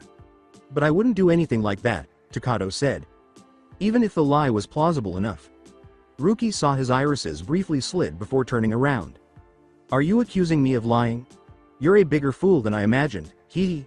Of all people, why would I lie to Ruki? Takato sighed and then shook his head in response to Ryo's taunt. Takato turned to Gromon and then jumped, taking his naginata and pointing it forward. Well, I was going to take it easy on you guys, but now, he said, putting his glasses back on to hide his glare. Now I'm just going to beat you down and get out of here. What will that toothpick accomplish against this? Hey, Digi. Modify, Kane's lance. A lance materialized on Cyberdramon's arm as Ryo slid the card through his D-arc. The DATS agents heard 2 thumps before the bright light subsided, and when they were able to see again, they saw Renamon and a evolved Monodramon on the ground, both Digimon covered in black and red glowing cuts, while Takato was nowhere to be seen. Digi. Amplify, Takato whispered, and Gromon transformed into an orb of light that fused with Takato's weapon. As Pheramon and Fairymon engaged in aerial combat, Takuya was looking down at Wolfman. Are you still upset with me, Takuya? Wolfman regarded the brunette with a sneer. Not at all. After all, I overcame it by talking to some of my friends about my issues, Takuya shrugged. So you're okay with me doing this now? Within seconds, Wolfman had changed into Agnemon. Takuya deadpanned, like I said not really, in response. Or the reality that I fuck Izumi every night. Takuya's eyes briefly narrowed, but he released it. That still hurts actually, but then again like I said twice already, not really. Take a flame dive. When Pheramon yelled, the 2 boys heard Fairymon scream. A loud explosion followed, and they saw Coronaman leap out of the smoke and land next to his partner, while Izumi lay on the ground. What say you, Takuya? Let's leave this place. Stalling for time won't help now that the others have already finished, Coronaman said. When Takuya said, yeah, let's go, he glanced at Agnemon and said, but first. The boy vanished and then reappeared in front of Agnemon, performing a fiery uppercut. Fire release. Burning upper, Agnemon righted himself as he hit the ground after his opponent's fist struck his chin, knocking the fire warrior into the air. HMPH. What was the intended purpose of that? Recall that I am the warrior of flames. As soon as Agnemon finished speaking, he stumbled, went to one knee, and changed back into Koji. That was merely to confuse you. You might lose consciousness if you were struck in the chin, but I do have a final message for you. This city will be protected and cared for by the people without name. As he gradually burned away in a steady flame, Takuya reminded him to keep that in mind, and Coronaman followed suit. Koji muttered, damn, and then attempted to straighten himself. After a violent nightmare, Naruto's eyes snapped open, and he was shaking as he mentally relived the scene. What the hell was that? Dream. Apart from the fact that it was completely dark, Naruto was staring down at a place that appeared to be made entirely of computer circuits, with 1s and 0s hovering everywhere. He continued to look around until he heard a young man's voice approaching from somewhere. So then Nero, how are we going to do this? A male voice filled the darkness with a tone of boredom and indifference. Naruto was forced to close his eyes due to a bright flash, and when he opened them, he was astounded by what he saw. The city where he lived was in ruins, the skies were burning blood red, smoke filled the air, buildings were destroyed, and their fragments were all over the place. Naruto heard a roar and turned to see a massive beam of energy destroying both humans and Digimon. I mean, this place just got demolished, the voice went on. Naruto turned to see a man sitting on a piece of a building surrounded by bodies. He was wearing a black bomber jacket with feathers around the collar, a dark cybernetic gauntlet covering his left arm, and black pants covering his legs before the normal ended. His clothing had strange lines that appeared to be circuitry and raveled all over it in a dark red color. He had several orbs of the same color placed on the side of his jacket, but there was a huge one coming from the back. I mean, Master has already experienced enough devastation here. It's of no matter to me, Umbra. A young, somewhat calming male voice with a hint of Creole. Naruto turned to see a young man of Haitian descent with wild, black waist, length hair, one bang over his right eye, and an unblinking left eye that seemed to bore into your very soul. He was dressed in a fantasy game-like outfit consisting of a red stitched up vest with gray patched sleeves, bandages around his torso, and patched up orange and red pants with black shoes. He wore a black belt that ran from his waist and around his legs, with a yellow triangle as a buckle. He had red, triangular tattoos on his cheeks, and red rings around his eyes. As long as our task is complete, I don't care, he said, looking like a frightening zombie overall. Would it bother you if I kept a pet? A dark smirk emerged from beneath the hood as the person known as Umbra responded. The redhead with the lollomon was a bit of my type too. Knowing Master, he'll destroy all life here before going to the next place, so I want to get something nice to keep me company, if you know what I mean. The voice then changed from stoic and bored to dark and childish, bordering on psychotic, and finally said, I mean, I'll train her and everything, please. With an icy glare, Nero said to Umbra, no, it is unnecessary. His partner sighed, tch. Fine, adding, I'll just enjoy myself otherwise. The mere sight of her face when we erased her blonde boyfriend, however, sent me reeling with excitement. Tch, Master's bored with this place, the two said as they looked up at the sky and saw the silhouette of a giant Digimon. Let's leave this place.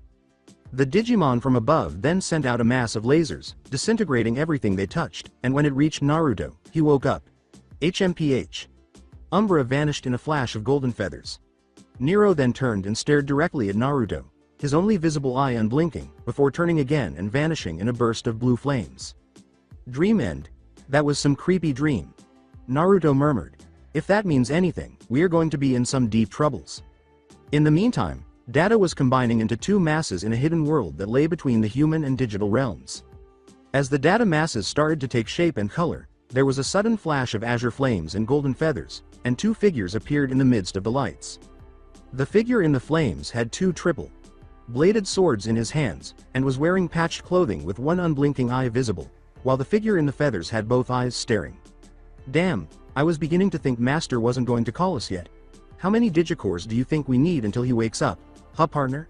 The person wearing the proton armor asked while stretching. The single-eyed one gazed in silence. The figure muttered, man, you're more fun to talk to as Data, removing his hood to reveal the face of a 20-something Asian man. At least then I can hear some beeping, he said. Do you know where our Digimon slept? The figure said nothing, then drifted toward a tank that contained a huge egg that pulsed energy and was red and blue in color. As he remained in his spot, the Asian sighed, I still can't believe Master was beaten by those idiot Digimon gods. So Nero. The Asian said, turning to face his partner. What do you think we do? Start deleting some Digimon. Master will be pleased, I'm sure. The Asian laughed perversely, then perhaps I can find some attractive humanoid female Digimon to enjoy myself with. The person known as Nero said nothing, but his youthful, Haitian face flashed a tan, irritated expression. Tch, I've been bored ever since Master appointed you as the partnership's leader, the Asian complained. Let me indulge at least one day a week. Will you quit your constant complaining if I do? At last, the stoic man said something. You got that right, Nero, the Asian said with a mock salute, a psychotic smirk spreading across his face. But we might need to get some information first, considering that we have been Data for a few decades. The Asian put up his hood and turned to go, saying, I'm going to the human world first. Gotta keep up with the new age and all that. It is necessary to assess the extent of the changes. With a burst of gold feathers, the Asian vanished. Oh, and don't call me Umbra when I get there, call me Akuma. If their tech improved, that means the Digimon got stronger and those damned god Digimon will have gotten stronger as well. The Asian sighed again. Nero vanished and a blaze of blue flames erupted. Akuma. A name befitting a devil as himself. For me. I was based off of one who was considered a saint. Marcus. That is my name. With Ryudamon and Doraemon at his sides, their eyes narrowed, Naruto left the restaurant when everyone else had gone to sleep. You felt it too, huh? Naruto inquired. Hi, Naruto. Sama, replied Ryudamon. It seems like something powerful has appeared from the digital world. Two of them, adds Doraemon, they seem to make ultimates feel like flies. Naruto reiterated, I know. That is some crazy power they have. We need to see them right away. Make sure they don't hurt anyone. The two Digimon by his sides nodded. Naruto inserted his fingers into the ram seal, and his orange outlined clothing which featured the kanji for beginning on the baka changed into something resembling that of the other PWNN members. Let's go. The three then vanished in a whirl of leaves. In an abandoned lot, a portal that appeared to be a collection of circuitry opened, and Nero and Umbra emerged from it. So this is the human world. Well, no matter what time frame it is, it still smells like shish. Umbra said, taking a deep sniff before blanching. Nero interrupted Umbra in the middle of her tirade, saying, it seems like we have guests. The black-clad entity turned to face the direction his friend was staring in, and a tiny whirlwind with leaves appeared in front of them before Naruto and his two Digimon emerged. Hey, a destined brat, huh? I wonder how long this one will take before he starts screaming, Umbra said, laughing and clapping his gauntlet against his gloved hand. Nero didn't respond this time, but Umbra nodded. You're right. He does appear to be much stronger than the majority of the brats we've previously encountered. You believe that he takes steroids or something? Umbra nodded once more after a few seconds of silence. I guess you're right, he's not even that buff, she said. Is he even speaking? Doraemon spoke to Ryudamon in a whisper. Well, I like to think so, but no, it keeps me sane, or was it crazy? The Digimon's eyes widened as he said that, and the two leapt away and landed on a pile of metal beams. Naruto was also staring at Umbra, but he noticed that the other person hadn't moved since the beginning. Who are the two of you? The person dressed in black was apparently going to speak for both of them, so Naruto asked slowly. Umbra is my name. Umbra muttered the final line, and the quiet guy over there is Nero. Naruto saw the man who goes by Nero glare at Umbra. Well, tell me what you're pursuing and why you left the digital world. Naruto inquired uncertainly. Well, we came here to. Umbra shut up, Nero said, his tone cool and collected. Remember that we are not supposed to talk about our mission? All right, HMPH.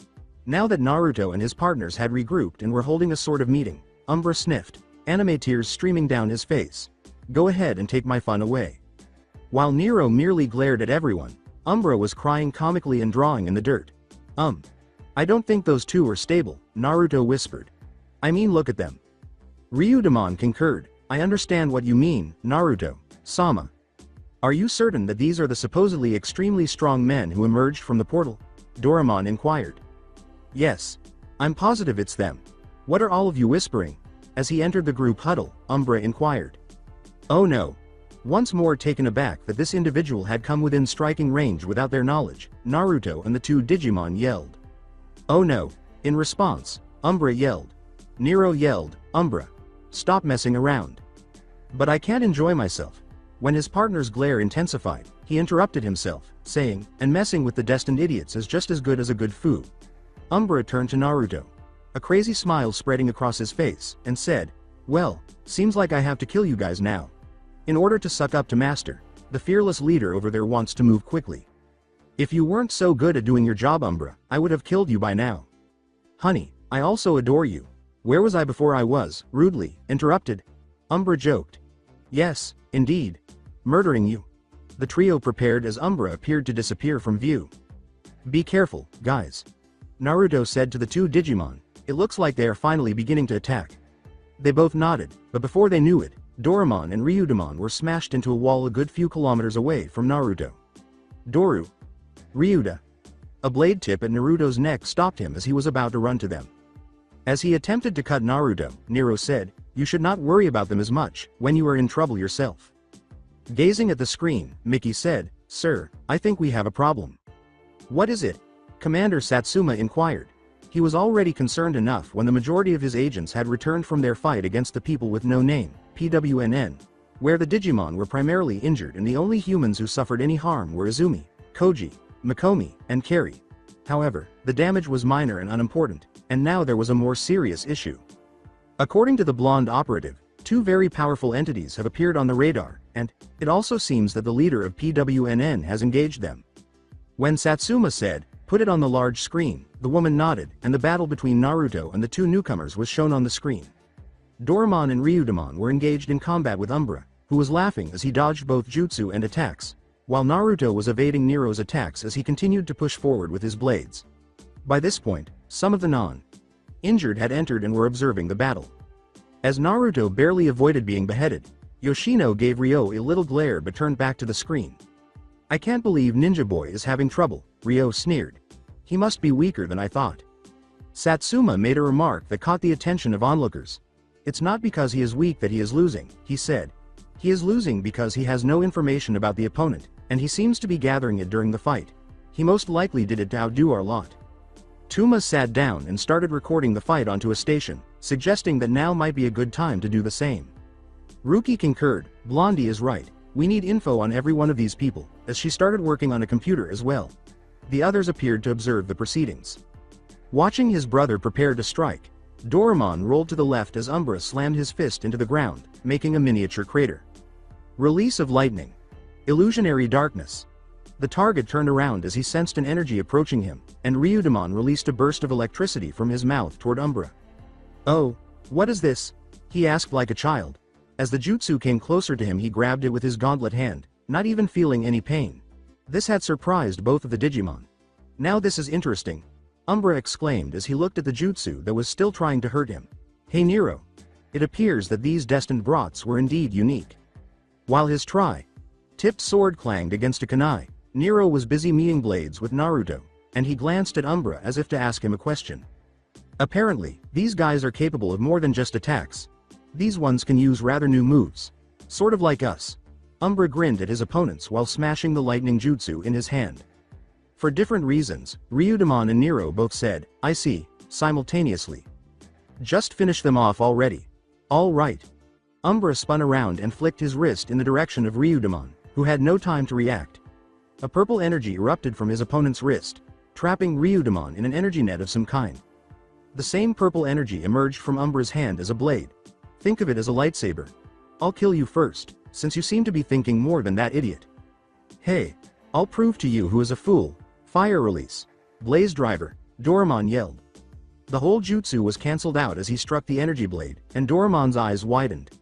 Umbra smirked and slashed at the purple Digimon, pushing him back and striking a tied up Ryudamon in the process. Doraemon shot a large ball of fire out of his mouth and sped forward through it, turning it into a flaming bullet. While this was going on, Naruto continued to slash at Nero as the two engaged in a blade battle. After another unsuccessful attempt, Naruto leapt back and glanced at his partners, who stood up and started attacking again. Then, as Nero launched himself forward, Naruto looked forward and managed to block the attack of the dark-skinned entity. "You're good, you know that." The blonde received no verbal response, but he did receive an attempted slash at his midsection, which Naruto blocked with a kunai before kicking Nero in the shin before leaping away. "You don't talk much." Naruto frowned. He sealed away his kunai, and took Doraemon's digivice off of wrist. Pressing the large red button, the small device had turned into a katana. Nero raised an eyebrow, but didn't comment on anything. "Yeah. You don't talk too much. Gentlemen, I allow you to evolve without me," Naruto yelled at his partners. Following that yell, Naruto resumed his battle with the silent combatant. When Doraemon heard his partner's order, he grinned and said, "Doraemon, Shinka," he yelled. "Ryudamon, Shinka." Before he knew it, he felt something stab him in the shoulder, and when he looked down, he saw a spear embedded in his shoulder. Umbra scowled as he realized he had been attacked, and he then looked at his new opponents, Dorugamon and Jinryamon, who were flying and glaring at him. The Bushido-following Digimon declared as he followed his brother's example. "You believe that this makes a difference?" Then Umbra grinned and said, "Well, guess again." He tore the spear from his body, and it quickly healed. Then, with a quick flick of his wrist, a second energy beam blasted out of his hand and struck Dorugamon in the chest. This time, it was a pyramid of some kind rather than a net, and it immobilized him. "What?" Doraemon barely got that out as Umbra appeared before him. He then punched the pyramid, and it began to drill into Dorugamon's body. The villain stopped Jinryamon's attack, but he grabbed the spear and threw it back at him. Jinryamon dodged to the left, but to his surprise, Umbra was already there, his fist glowing purple. Umbra taunted, "Go back to sleep, you fossil," as he struck Jinryamon's head with his glowing fist, sending the Digimon sprawling to the ground. When Naruto saw what had happened to his partners, he was actually beginning to fight back against Nero seriously. He ducked the next move, but was taken aback when he saw that the sword's arc was being followed by azure flames. Naruto had just enough energy to use a substitution jutsu, switching places with a steel pipe to avoid the attack.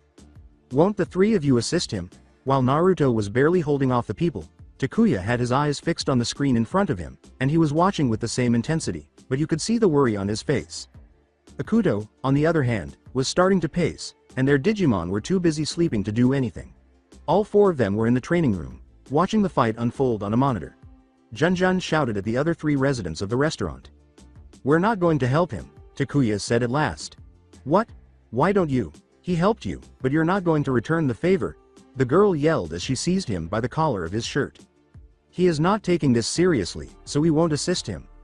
"Look, I'm sorry for shouting, but Naruto is much better than this," Takuya retorted, grabbing Junjun's hands and removing his shirt. "He is gathering information, just as he did when we were adversaries." Takuya then looked back at the screen and said, "As second in command, I need to know these things. It just seems like these guys are much better though." "Naruto, hurry up," he said, walking over and pressing a button on the console.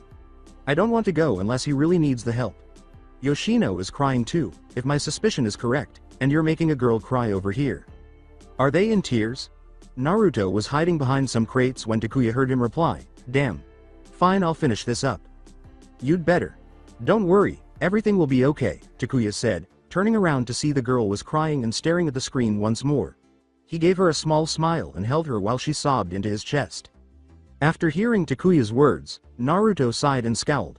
As he emerged from behind the crates, he saw that his two champion Digimon were still fighting a laughing Umbra, while Nero was staring at him with his flaming swords ready.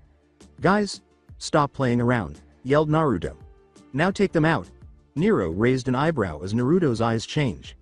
They became frog-like, while an orange outlining surrounded his eyes. Sage mode. When Umbra sensed Naruto's power, he halted his attacks. If done right, he can help us destroy the world," Umbra thought to himself as he felt two powers increase. He turned to see Shinryumon covered in lightning and Dorugamon engulfed in flames. "Go into Sage mode," the two yelled. The Digimon's Sage mode was different from Naruto's, and their bodies appeared to have acquired tribal markings all over them.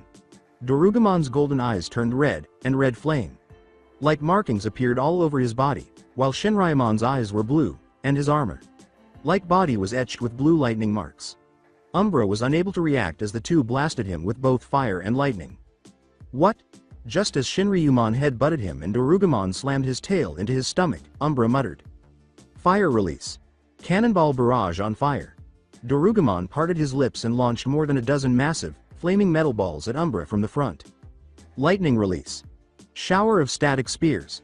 Shinryumon launched a barrage of electrified spears behind him, and Umbra scowled as he surrounded himself with an energy shield that resembled an orb.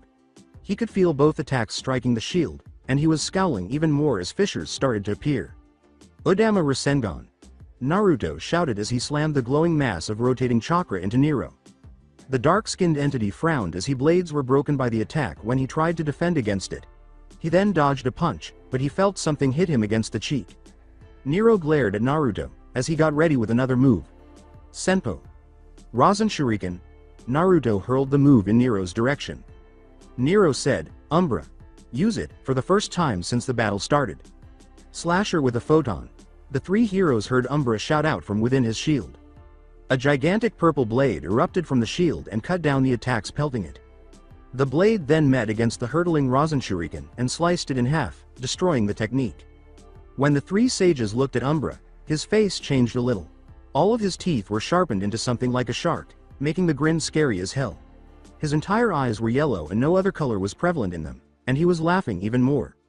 "Ha ha ha ha ha, destruction has arrived." The giant blade disappeared but tiny purple dots appeared in the sky.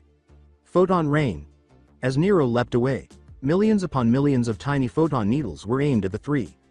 The three tips of each of his blades had ejected from the handle and were floating around him, and when the rain of energy began to descend upon the trio, the blades sped forward, completely encircling the three.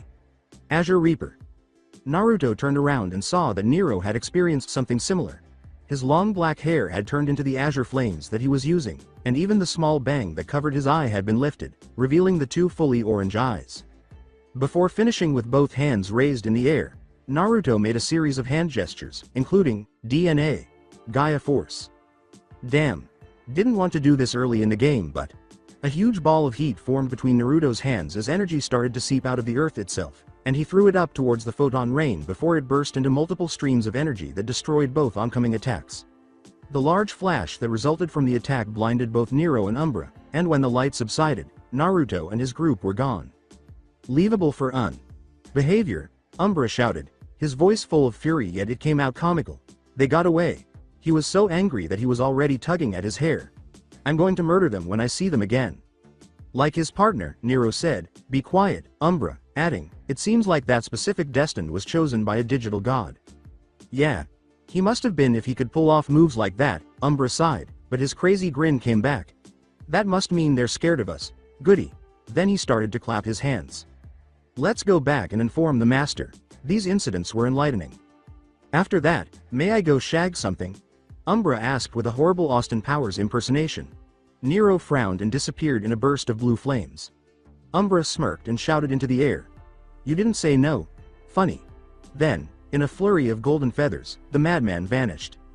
Takuya and Takato had taken him by the shoulders and carried him onto a bed in the medical ward, while Doraemon and Ryudamon Shunshin into their room to rest. Naruto had emerged on the floor of the training room beneath his restaurant, with Junjun already tending to his wounds. He was breathing heavily as he exerted too much power using the last move he did, and the only reason they managed to escape was because his two partners had reverted back into their rookie forms and continued to move around using Shunshin. Takato inquired. Naruto winced as he said, I'll be fine after some rest. Used up way too much chakra and Digisoul in that last move. Naruto then fell asleep. I'd say, Takuya said frowningly, that move was way too strong to use in close quarters. What are you saying? Akuto inquired. I believe he used two very strong moves in quick succession. Was it Rasen Shuriken? Takato clarified for Takuya, who had made the decision to walk Jun out of the room so she wouldn't disturb Naruto while he slept, then a DNA attack of that caliber. Of course he'd be exhausted. I still don't get it, Takato-san. Akuto, you've never fought a Mega, have you? That would explain things, the young boy said, shaking his head. Later, I will elaborate on it. The book. Dwelling Digimon emerged from the floor and turned to face Takato, saying, Wiseman-san. Indeed, Takato-san. Wiseman inquired. Keep an eye on Naruto for us. In order to give him time to rest, we will be closing our business tomorrow. After that fight, I just want to make sure he doesn't sustain any serious injuries. That I shall. Akuto, let's go to bed. Come on. Wiseman, good night. Wiseman drew lead as he sat down beside the dozing blonde. Good night. A chart that displayed the energy levels of each fighter during the fight was displayed next to the fight, and when they all spiked during the fight. In Sage mode, and whatever happened to Nero and Umbra. Their levels jumped up into a higher class. Naruto and his two Digimon were practically on Ultimate, even though they were champions and he was human. The other two, however, were in the Mega levels, and Naruto only managed to compete with that when he used his digital ninja art at the end. While everyone in DATS had their eyes nearly out of their eyes, they watched the fight repeatedly. I was able to whisper, those guys are monsters. Which ones? Ryo questioned mockingly. Tuma interrupted, saying, they all seem to be stronger than they let on to be. Even though Naruto appeared to be holding back in order to collect information, the fact that he applied the same tactics to us indicates that we are still far below his level. However, those two appear to have been doing the same thing, Tuma said, pausing the screen while the two were first speaking. They appeared to be holding back until the very end, when they appeared to become serious. Tuma.kun. What are you attempting to say? Satsuma inquired. That Naruto and those two are even better than us DATS. If our former members of those who joined Naruto and are currently weaker than Hima were able to defeat us with ease, it indicates that we haven't even come close to gaining the strength necessary to defeat them. You're saying that we're weak? Ryo asked angrily. I'm not calling us weak, I'm just saying that we need to train more. As she rose from her chair, Ruki said, I agree with Tuma. If I were to add to that, the last move Naruto pulled off indicates just how strong he is. Ruki grabbed the remote control and quickly jumped to the scene where Naruto used Gaia Force, saying, you that move. It's a Mega. Everyone gasped except for Satsuma. If it were to indicate anything, that means Naruto and his group were strong enough to beat a Mega back before anyone even joined his side. This implies that when Ryo and I enter Bio, merge with our Digimon, he will be able to manage us. Having Takato means that he has a Mega on his team too, she said, flinching when she mentioned his name. Are you familiar with Takuya? As he entered the room with Izumi at his side, Koji remarked, I used to have info on him. He was able to enter a mega-like state with his spirit, but since I have them now, I don't know. When Izumi was in her Fairymon form, his partner Pheromon was able to keep up with her, which is noteworthy because she can defeat the majority of champions in that form. Ruki, how do you propose that we strengthen Tuma? Kudamon was listening from around his neck and evaluating the situation when Satsuma asked, his fingers interlaced. I don't know right now, sir, Tuma said, lowering his head. Neither do I, sir, added Ruki. Excellent. We'll talk more about this later. Everyone, with the exception of Satsuma, left the room with a salute. What do you think, old friend? I've seen those two before. Kudamon answered, I just can't seem to place them. What tips do you have to strengthen yourself? I have one, but I doubt anyone from our group, save for Yoshino and probably Carrie, would agree. Aren't you thinking the same thing that I am? Yes, I would like to go ask Naruto for help. In her own lair within the Demon Lord's hideout, Lilithman said, so it seems they have reappeared. Lying on a large bed covered in violets, her eyes fixed on a crystal ball, and she had stripped off most of her armor, leaving only robes that left nothing to the imagination. Unlike the others, she was watching the battle between Naruto and the two fighters with great interest. Who would have thought that years after you and I turned evil, that those two would come back? Lilithman said. Correct, demon? A figure in a cloak with demonic wings emerged from the darkness. It's true, Lilithman. Demon said, his voice muffled by the red hood he wore. I still remember sealing those two with all the other deity Digimon, while you and I were previously an Orphanimon and a Seraphimon. Lilithman stood up, her long, creamy legs crossing over one another, thinking, he must be itching to wake up soon. You are aware that you cannot seduce me. I agree, but we've known each other for too long. Chronomon will soon awaken. Well, we have to move quickly to take over the world. After all, we do not want him to exterminate our slaves. Will you let Luciman? Sama know? Demon inquired in a questioning tone. I don't believe so. Lilithman rolled her eyes and said, he would have realized this at the same time as us if he hadn't been so preoccupied with controlling the world. Excellent. When the demon turned around and vanished into the darkness, Lilithman turned back to the orb and forced it to stop on the image of Naruto. I'll leave you then. I think I found one very good-looking puppet, Lilithman remarked while licking her lips. Kya. A hand that belonged to Umbra, who was only wearing his pants, was in a room somewhere in the digital world that appeared to be a typical human bedroom, save that it was destroyed and smelled of sex. Angewoman screamed as a hand was driven through her body and pulled back out from behind her, holding a glowing white orb, as she vanished into data particles. When Nero emerged, Umbra stopped talking to himself. The angel Digimon are always so coy, but once you get them to go along they really are feisty in bed, he said. Her Digicore was taken. You are still going to indulge today, aren't you? Nero asked calmingly, and Umbra passed the orb through him. Nero nodded. Obviously. Umbra practically yelled, you mentioned that I only get 1 day per week. Gosh darn it. I'm going to get my fill. You are more than welcome to join the hunt, you know, Umbra said, his voice growing dangerously low, and when his partner glared at him, Umbra grinned and said, whatever floats your boat then. Umbra had somehow changed his clothes and appeared to be a cowboy. But Nero didn't even bat an eye, already accustomed to his partner's unstable antics. How does that boy and his Digimon strike you? Just before Umbra vanished, Nero inquired. Ooh-ah-ha-ha-ha-ha. Hopefully they finished their funeral arrangements, because they might just be worth destroying, Umbra said, laughing. I am regarded as the avatar of destruction after all. Ooh-ah-ha-ha-ha-ha-ha. Wings began to emerge from his back, 2 demon wings and 2 angel wings underneath them. Then he exploded into golden feathers and went in search of another victim. Nero whispered to himself, I hate that being so much. Unfortunately, he is correct. His mind then turned back to Naruto. That man will be an interesting variable in this conquest, he said, revealing 2 wings made of blue flames. Master chose him as the avatar of destruction, while I am the avatar of rebirth. I have to respect his choice, and wait for my time to awaken Master to a new world, so that we can restart it. Nero turned around and said to himself, we have to go find our partners. They might want to have some fun too. A chosen by Wanlongmon himself. Piedmon must be bored, and Black Wargreymon must want to fight. Naruto's voice was laced with annoyance as he asked, what are you people doing here? He was staring at the people in front of him, his right eye twitching. A few of the DATS members were standing in front of his restaurant. They were all dressed in civilian clothes. Kyoko had already fled inside the building when Yoshino appeared in front and apologized profusely. Mikomi, Carrie, I, and Tuma were standing behind her. I mean, really, what are you doing here? As Yoshino exclaimed, I'm so sorry Naruto. I said I was going to get a bite to eat with Kyoko and they seemed to follow me. So you knew they were hiding here, Yoshino? I grumbled. Makomi snarled, we're going to take you in right now. After rolling his eyes, Naruto moved to the side. Get in. We're closed today, but since you came all the way here, might as well feed you guys, the brunette said. Then he turned and entered the structure. Yoshino. Chan closed the door when everyone is inside. When Makomi felt a hand on her shoulder, she stopped talking, saying, Hey, didn't you hear me? I said we're taking you in. Her older twin was shaking her head when she turned around. Carrie answered, It looks like he won't be listening to us. We might as well listen for now. Yes, Carrie.san is right, Tuma said. We are on his territory, we might as well agree to his terms for now. As for you Yoshino.san, Tuma said as he looked at the redhead, we will be speaking to the commander about this.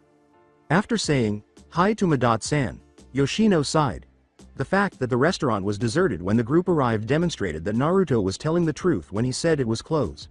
Following Naruto carefully, the group made their way to the rear of the building and a flight of stairs that led downstairs. Naruto halted at the top of the stairs and said, Let me warn you to start. He spun around and gave each person a level gaze. While Yoshino was turning away, Makomi and Tuma held their ground and tried not to shudder under his gaze, while I and Carrie flinched. If you so much as try to sabotage my stuff or my friend's training, I will tie you to a large rock and send you to the bottom of the harbor. Got it? Makomi opened her mouth to say, Why should we leave? But her sister cut her off. Carrie answered, Naruto.san, we won't do anything. After giving a nod, the blonde started to descend the stairs. Slowly, the group followed him, being careful not to make any foolish moves. Wiseman, yelled Naruto. The DATS team witnessed a humanoid Digimon emerge from the floor and unfold a book the size of a human. With a drawl, Wiseman said, Yes, Naruto.san. Is Takato training right now? Naruto sulked upon hearing that, saying, No, he is just watching Masaru and Akuto go up against Takuya. Dono. How come he gets Dono added to his name and all I get is .san? Naruto frowned as Wiseman joked, because I respect him more. He is a father after all. What was it that you needed? As you can see, Naruto said, looking back as the DATS crew continued to follow him, we have some guests. Please tell Takato to set a table downstairs. The book then slammed shut and flew down the stairs, saying, That would make sense as to why Kyoko.san is here too. I shall get to it. After a brief period of silence, I finally spoke. Okay, was it just me that was freaked out by that entire floating book thing? I inquired. In response, Naruto said, You get used to it after a bit, but if you don't, well, tough luck. Especially if he calls you for dinner and he goes get you while in the bathroom, not caring if his response was obvious. He recalled something and began to snicker. When they got to the bottom of the stairs, the group was staring at a big pair of metal doors. There was this one time Takuya was taking a shower and he popped in on him and all of us could hear the kid shouting like a bat out of hell. Ha ha ha, he won't live that down. Tuma questioned, Where does this lead to? Naruto grinned as the two doors opened, revealing a lengthy corridor with numerous doors. A place full of dangers and wonders. The base of the people with no name, he said. Naruto accelerated his pace and made his way to another set of double doors. Yoshino should know the way, she's been here a couple of times before. I'll let you have a look around after your lunch. The other members of the group moved forward slowly. In an attempt to get close to the blonde leader, I said, He's showing us his base, this would be a good chance for us to gather information on him. Right Tuma? Sama? Yes, this is a good chance to gather information. Remember anything detrimental so we can catch them, replied Tuma. As he emerged from a wall, Wiseman said, I suggest you don't do anything of the sort. Carrie, Makomi, and I all yelled, Ah, simultaneously. Yoshino continued to advance while Tuma retreated a step. Yoshino said, Hello Wiseman.san, bowing to him. Yoshino.san. It is good to see you again. Will you be staying over for a while with Kyoko.san? After saying, Hi. Please take care of us. Yoshino proceeded into a pair of large double doors, which Naruto had entered. Wiseman slowly turned his head to face DATS, causing them to shiver as his luminous eyes gazed at them. Wiseman then vanished through the wall once more, saying, I suggest you heed my words to not do what you were planning. I will send you to another world if I need to. That is one creepy security guard, Makomi said, calming herself by placing her hand on her chest. Let's just go see what they have prepared for lunch, okay? I don't think I can handle any more surprise Digimon appearing out of nowhere, Carrie said. As they got to the double doors, Two figures were flung out as they slid open. They moaned as they slammed into the wall across the hall. Tuma, I, Mikomi, and Carrie all turned to watch what struck the wall. One of them was a Masaru who was slightly burned, with a small ponytail burning on the back of his head. The other was a confused Akuto with swirls in his own. Mumbling, Takuya.ni is scary, Akuto said. The young boy shook his head and got to his feet. Akuto saw that there were visitors and remarked, he sure packs a punch. Akuto bowed before turning to face the double doors. Oh, you're the people who we fought a while back. Sorry for fighting back then, but you were trying to catch us. Masaru.ni, are you ready to go back in there? Masaru said. Geogramon and Peckman got him for now, and stood up. He looked at Mikomi and I when he heard girls laughing. What? I informed him, your hair is on fire. After giving them a perplexed look, Masaru touched his hair and felt the warmth. The brunette yelled, ah, it's on fire, as he began rolling on the ground to extinguish it. Carrie was wearing a worried expression, but I and Mikomi were laughing uncontrollably. Shaking his head, Tuma went through the double doors. Akuto sighed and said, Masaru.ni, you have to pay more attention, Akuto muttered as he went through a few hand seals. Water release. Violent water wave. Akuto exhaled deeply before cutting out the fire with a tiny stream of water that poured out of his mouth. Masaru was soaked to his trousers when he stood up again. When Masaru said, thanks Akuto, he nodded to the boy. He got the thumbs up from Akuto. I paused her laughter to ask, what the heck happened to you to get you like that? Masaru frowned and opened his mouth to speak, but two more figures were hurled out of the doorway. Falcomon and Agumon were involved this time. Agumon said, I surrender, and waved a white flag. Aniki. He's too strong. I can't go on much longer. Masaru yelled, stop being such a drama queen, and slapped his partner on the head. He's only using Champion Digi. Amplify right now. Falcomon stood up and said, well, you weren't the one who got a flaming fist to the face, were you Masaru? Baka. Akuto. Sama, I'm sorry I couldn't hold him off much longer, forgive me. Akuto assured him, it's okay. Once we get in there, we'll try again. Then he turned to face the DATS women. You should go in before we do. S4 need to make a plan. Carrie said, alright, with uncertainty. The three went inside after she gestured with her head toward the door. Their eyes widened when they did. Takuya stood in the middle of the room, wearing only his pants, gauntlets, and morning clothes. Pheramon was standing behind him. With the exception of the shirtlessness, that would have been a typical Digimon parasite, but the eerie atmosphere created by the flames burning behind it was unsettling. Only the outline of a man and a big animal remained after they cast a shadow over the two. The girls almost fled when there was a roar. Yoshino yelled, Carrie.cha, Mikomi, Chanai, Baka. Yoshino was sitting on a higher floor, waving at the three of them as they glanced to the side. As the three girls approached, they noticed that it resembled a tiny patio. There were benches, a grill, a table, and a swimming pool. There was a big clear board and a bar off to the side. Takato was cooking some meats at the grill. Kyoko and Chika were sitting next to Naruto, who was standing over the railings, giggling and whispering to himself as he looked down at Takuya. A little further away, Tuma was determined to observe the group's training as well. As the girls took a seat, they saw that the battle below was still visible. Ladies, Takato said with a smile before bringing a salad to each of them. Resuming his grilling duties, Takato said, I'll give you a main course in a bit. Yoshino started to delve in, while Mikomi and I gave it a suspicious look. Carrie bit into it as well. Her eyes glowed brightly. This is really good food. Even if it's just a salad. You cook well, Takato.san, Carrie said, praising the brunette.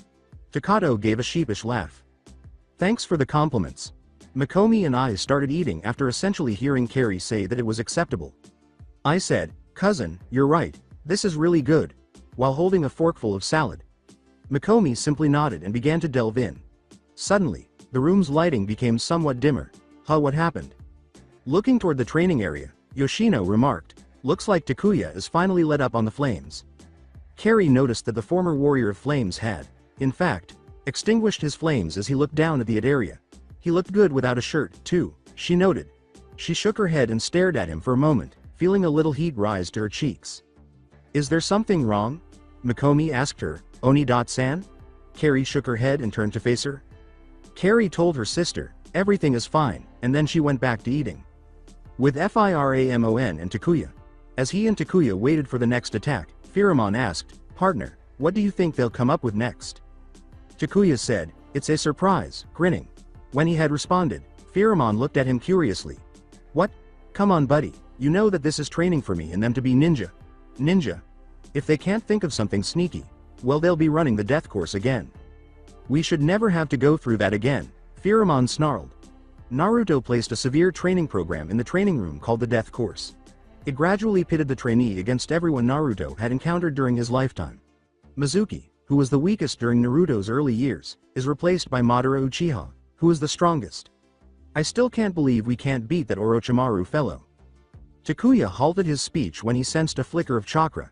He was one of the strongest back in Naruto's world, cut us some slack. Besides, he's one slippery bastard. He yelled, looking up at Naruto, it's time. Since we have guests, do you mind if I show off a bit? In a flash of electricity and fire, Doraemon and Ryudomon appeared beside the blonde. Doraemon said, hey boss, we're back from scouting the area. No nasties are out there right now. Yes, as Doru. Baka said, there are no wild Digimon at the moment Naruto. Sama, replied Ryudomon. Then he looked at all the other people. I see we have guests. Where is Jun-san? Still asleep, said the blonde. Before glancing at Tuma, Naruto glanced down at his second-in-command, who was staring up at him with anticipation. Fine Takuya. Use it. Takuya grinned on the ground and then turned back to face his partner, nodding his head. A rush of kunai and shuriken erupted out of the doorway before he could say anything. Buddy? Said Takuya. A gust of wind disrupted the blade's path as the big red lion spread his wings and flapped them. Fire release. Grand fireball. In contrast to how most people perform fire jutsu, Takuya's hand ignited when he held it out and then pushed it forward, causing a huge fireball to fly. When it struck the door, that exploded. Oi, watch the works. The people who built this place hates it when they have to do maintenance, Naruto yelled. Agumon and Falcomon both rushed through the flames. Masaru and Akuto yelled. Agumon, Falcomon Shinka. While still in the corridor. Agumon and Falcomon were engulfed by two bright lights, which transformed them into Geogramon and Peckman, respectively. Pheromon roared and swooped down to attack the bird in midair. Takuya gazed down at the massive dinosaur. Takuya grinned and turned to face behind him. Well, that was a nice plan Masaru, Akuto, he said. Akuto and Masaru emerged in two puffs of smoke where two kunais were lying. Disguising yourselves as kunais, then throwing your voices to fool us to think that you're still in the hallway. Splitting the two of us up, huh? Masaru was brandishing his great sword, and Akuto was brandishing his chikudo. Geogramon was standing behind him, observing him. Pheromon and Peckman were engaged in combat in the air. We've got you where we want you, Takuya.ni, Akuto mockingly said. Masaru shouted, yeah, get ready to lose hothead, and rushed forward. He was back with Tuma, watching the fight with great interest. He mostly kept his eyes on the battle on the ground, but occasionally he would look up at the sky duel. The platinum blonde rolled his eyes as Masaru lunged forward. He thought, the idiot has too many openings. Takuya gave Masaru the backhand exactly as he had stated. Akuto leapt up and used him as a springboard to move forward before he could be thrown far back. Takuya used his gauntlet to block his blade as it swung. Before another one leapt down from atop Geogramon, ready to attack, Tuma was startled to see Akuto ascend in smoke. However, Takuya released a red flame all over Akuto's body before he could act, forcing Akuto to shield his eyes before Takuya gave him an uppercut. With a cry of, Mega Flame, Geogramon launched his assault. There was an orange flame coming from the dinosaur's mouth. As if it were nothing, Takuya spun around, extended his arms, and swatted the fire away. Before forcing the Digimon to retreat, he hurled his own fire from his hands at its stomach. According to Takuya, you guys' coordination is still off, and you're still rushing in Masaru and Akuto, depending only on one sense. Instead of using your fire attacks, Geogramon, you ought to have used physical force. The three of them nodded their heads and turned to face Takuya before getting back up and launching an assault. You know I could redirect flames easily now. As you can see, that is why I chose him to be my second in command, Naruto said as he approached Tuma. I understand your point. He is willing to assist them despite the fact that he is engaged in combat. Tuma gave the man down there a compliment, saying, he's only 18, right? He really cares for his team. According to Naruto, he's only that good because he is a father, meaning that he cares for everyone in the place. We are all family here. Tuma nodded. Although Takuya was fighting the others, it appeared that he was also helping people grow. Based on what he had observed thus far and how well they collaborated, Tuma could sense the family vibe emanating from them. I see that. Naruto laughed shamefully and scratched the back of his head, saying, "You've trained them well." "Really, it's all of them. I just showed them how to be a ninja like me." Tuma wanted to ask a question, but a crash interrupted the noise it made. As the two looked down, they saw that Pheromon had landed next to Takuya, who was standing proudly across from all four of their fighters. Akuto was bruised. Masaru was covered in burns, and both Geogramon and Peckman were more worn down, with cuts from the large red lion or fist-sized marks from the human. "Why can't we defeat you, damn it?" Masaru yelled. Years of fighting and practicing as a Digimon. Takuya flashed a brilliant smile at his adopted daughter, getting a wolf whistle from Kyoko and a covert blush from Kari. "Thanks, honey. I thought learning some self-defense would be a good thing after all those fights after my time in the digital world."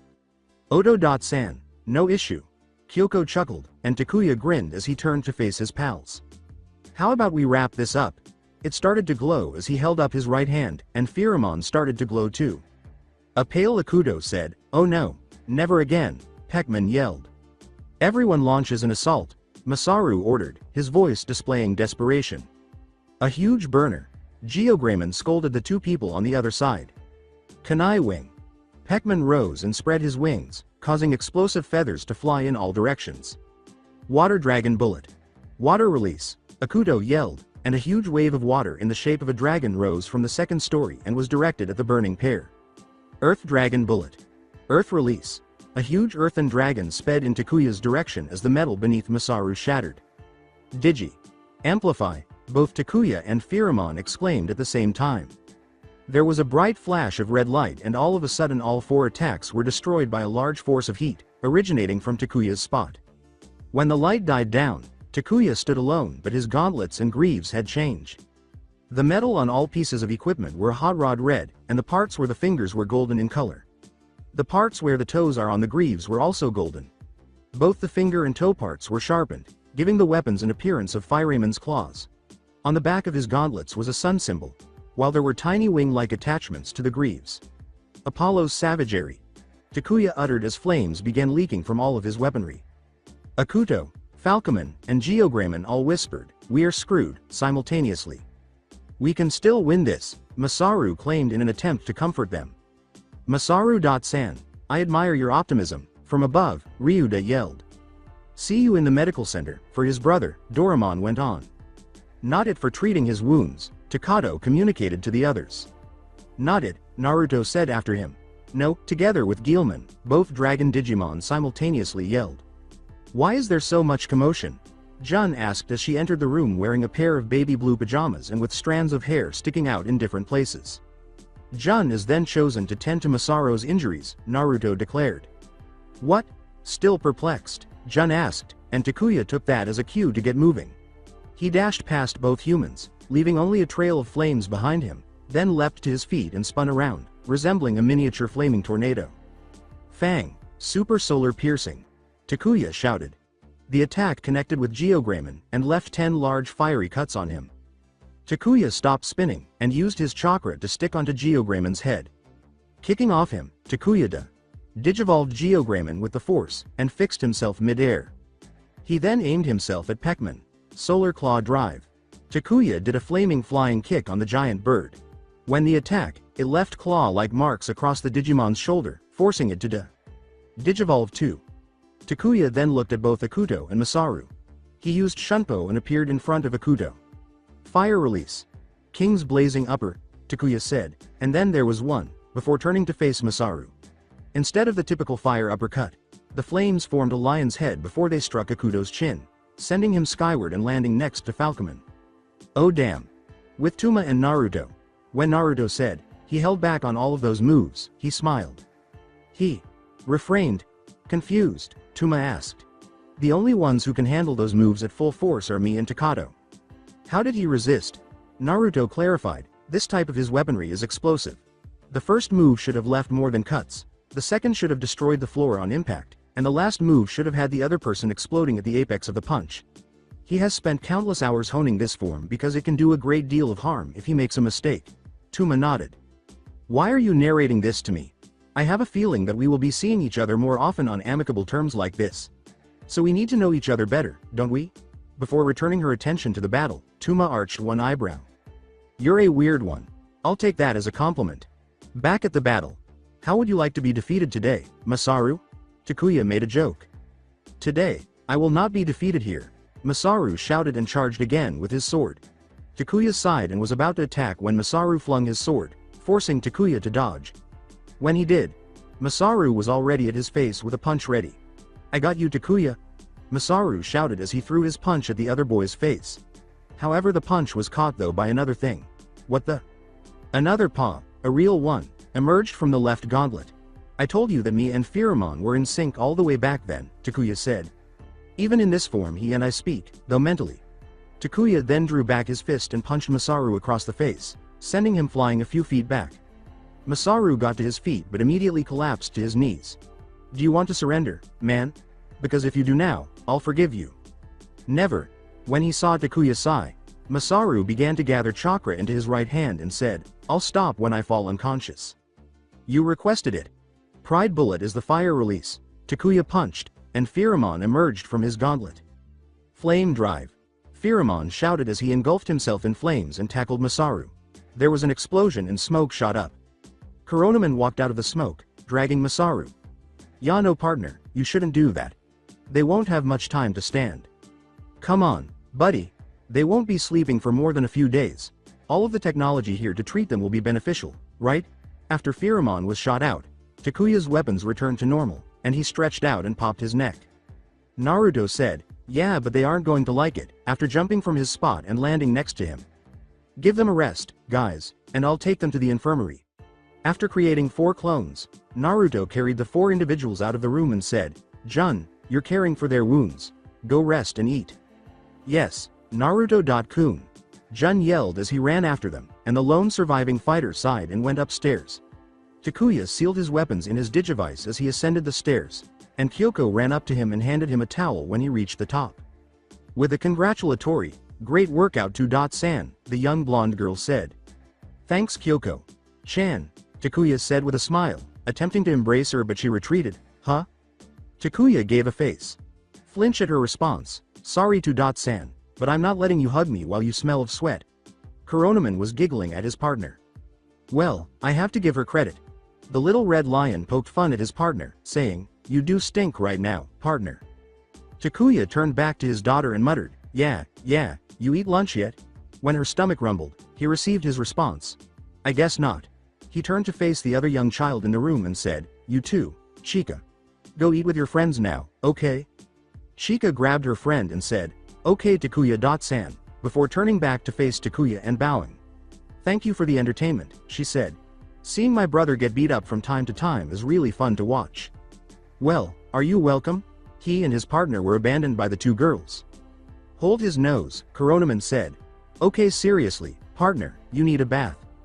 My smell isn't that strong, is it? He sniffed at himself. Takuya glanced at the small lion and said, partner, Koronuckle. The Digimon then approached the girls at the table and examined them. Kyoko was laughing with Chika. Makomi was giving him a curious look. I didn't care. Yoshino sighed at their antics, and Carrie was looking at the water with concern after Coronaman punched Takuya in the gut with a flame-encased fist into the pool. Was doing that acceptable? She inquired. Oh, he'll be all right. Fire can't do much to him. As though to emphasize his point, Takuya emerged from the water undamaged except for being soaked. See. That was mean, dead. Panned Takuya. Naruto, who appeared next to the dripping brunette, declared, I think it was hilarious, and the kids agree. Haha, very funny, Takuya said. And all this time I was trying to look cool, and look what happened. Takuya's eyes started to well up with anime tears. Why do you two always have to ruin my coolness? Are we really starting this discussion at this point? The two then got into a small argument about how Takuya never gets to act cool without someone messing him up afterwards, to which Naruto replied that it goes with the job of being a waiter, busboy.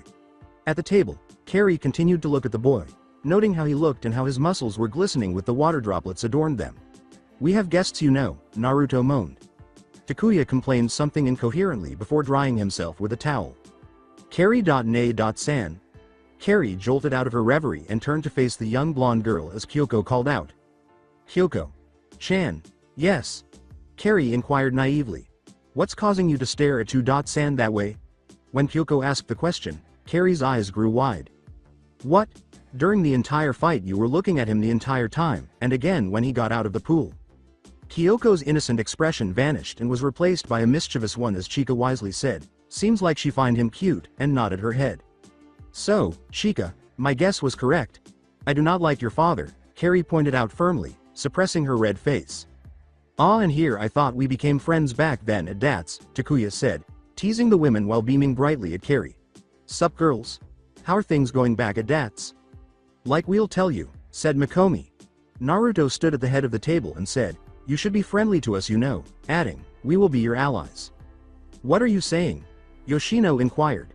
As they entered the room, another voice said, "Desperate times call for desperate measures." Commander Satsuma, carrying Kudamon on his shoulders, followed a Naruto clone into the building and said, "We will be teaming up with the people with no name." "Why?" Tuma inquired, suddenly worried. "Kudamon here has informed me that there is some terrible movement in the digital world." There was silence until Naruto said the one thing that everyone was thinking about. "The demon lords have started to move," Kudamon said. "Shit." Everyone was playing outside during snack time at school when Doru and Ryuda made the decision to greet their friend Chika. The two brothers approached her calmly and spoke to her, but the girls in Chika's small group stopped talking and turned to face the two Digimon. Turned. Boys on the other side, leaving her perplexed as to why her friends had stopped talking. "Guys, what's wrong?" After asking her friends, Chika felt a tap on her shoulders and turned to see the two new students. Ryuda bowed and said, "Hello Chika-san," adding, "It's been a while since we last saw each other." "You're right, bro. How long has it been since we last saw you? How are you?" With a bright smile on his face, Doru asked. Chika said, Sorry but I don't think we've met before," losing her normally calm demeanor. Despite being only 10 years old, Chika thought the two boys looked cute. "Well, have you forgotten about us already? We just left your house like." Doru ceased attempting to recall their most recent visit. Ryuda said, 2 weeks ago Doru, Baka, to his brother. "Thank you. Hello." The two boys were verbally teasing each other when some of the girls burst out laughing. Chika, who knew only one person who called someone else, Doru, Baka, had wide eyes. "Is that you, Ryuda, Doru?" Doru grinned even more and nodded his head as Ryuda inclined slightly in response to Chika's wide-eyed question, "WH. What are you doing here?" "Just like everyone else here, I'm going to school. And here I thought you were clever, geez Chika." Ryuda then slapped him across the head, saying, "Oh, what was that for?" Ryuda gestured to the red-faced Chika. The brown-haired girl turned to face Ryuda, who sighed and said, "You embarrassed Chika-san. It was good to see you again, Chika-san. My brother and I shall be on our way now." Ryuda turned around, took Doru by the collar, and walked away. "Goodbye, Chika. Come see us soon. Bro also wants to see you." All of the girls began questioning Chika about how she knew the two cute boys as soon as they left. In response to all of their inquiries, "They're just the brothers of my brother's friend, that's all," was said. Over the course of the remainder of the day, Doru and Ryuda made connections with a variety of students and impressed the teachers with their capacity for learning well. Ryuda did. Doru, on the other hand, horrified them with his lack of effort or at least comprehension of what was going on in the classroom, falling asleep minutes into a lesson before being roused by Ryuda, who had moved his seat to the back of him so he could wake the poor boy when necessary. The gym teacher, who was taken aback by the man's enthusiasm as he ran around the soccer field kicking the ball and scoring goals left and right, was the only teacher who appeared to favor Doru over Ryuda. Ryuda, on the other hand, chose to sit out and support Ryuda by providing him with strategies to follow. Overall, the two were accepted into the school without any issues. "You know, this whole school thing may not be so bad," Doru said, tying his fingers together and resting it on the back of his head. His blonde brother nodded in agreement. The two were now making their way home in a relaxed manner, with Ryuda walking calmly beside him and Doru wearing a big smile. They had made the decision not to shunshin home, instead choosing to simply enjoy the scenery. "It is a good way to integrate ourselves into this world," Ryuda said, adding, "By the way, how old are we supposed to be in that class?" "I'm not really sure." When the two Digimon boys heard a loud scream, Ryuda's eyes narrowed and Doru growled. "I'm guessing 10, 'cause that how old Chika is," Doru replied in his little bursts of wisdom. Ryuda looked at the black-haired boy and then shook his head, always amazed at how his dense brother would surprise him by his intelligence when it did appear. Ryuda said, "Let's go," and his brother nodded. They then went down the alley where they heard the scream coming from, Seeing Chika and her friends with 7 teenage boys who appeared to be delinquents, if Ryuda was correct, they most likely were. The one in front of everyone else said, "Hey, so you're that bastard Masaru's sister. What are you looking for from me?" Chika inquired. It appeared that she was attempting to maintain her strong persona to avoid frightening her friends, but they knew in their hearts that she was afraid. "Our asses were beaten up by your jerk of a brother." When they heard a loud smack, the two recoiled and said, "Well, I could see that," before noticing Chika on the ground with a big red handprint on her face and her friends huddled around her to keep her safe. "You little brat, if I were you, I would shut it. We're going to vent our frustration on you because we can't defeat your brother." Doru interrupted, saying, "Now we can't let you do that." Ryuda and Doru both looked at everyone in the group, and Chika and the girls looked at them worriedly, wondering what they were going to do to the boys. "That's just not cool, or right," Doru said. "Brats, what will you do about it?" As Ryuda said, "We can't let you get away with hurting her or her friends." Doru nodded beside him, his glare hardening as he gazed at the person who had slapped Chika. Doru remarked, "Yeah, you're going down, now turn from your sins, together," the two yelled, gesturing to the punk. "Hey, what do you think you can do?" But he stopped talking when he saw 2 of his men fly past him.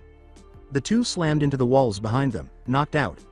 Where the 2 used to stand, Doru had his left leg stretched out, while Ryuda had his right fist outstretched as well. When the 2 went back to neutral positions, they glared at the leader even harder. "WH. What are you guys waiting for? Get these brats." He gave the order. Doru didn't even wait for them to approach. He ran forward, concentrating chakra into his fists, and then punched both boys in the gut. The air left the 2 thugs, and they fell to their knees, but Doru wasn't finished yet. He kicked one thug on the back of his head, sending him crashing into the wall, and then he turned around and threw the other thugs into the same wall, knocking both of them out. The other 2 thugs pulled out knives and charged, but Ryuda moved ahead of Doru this time, avoiding the boys' swipes with relative ease, grabbing the weapons' wrists and giving them a hard twist, causing the thugs to cry out in agony and drop their weapons.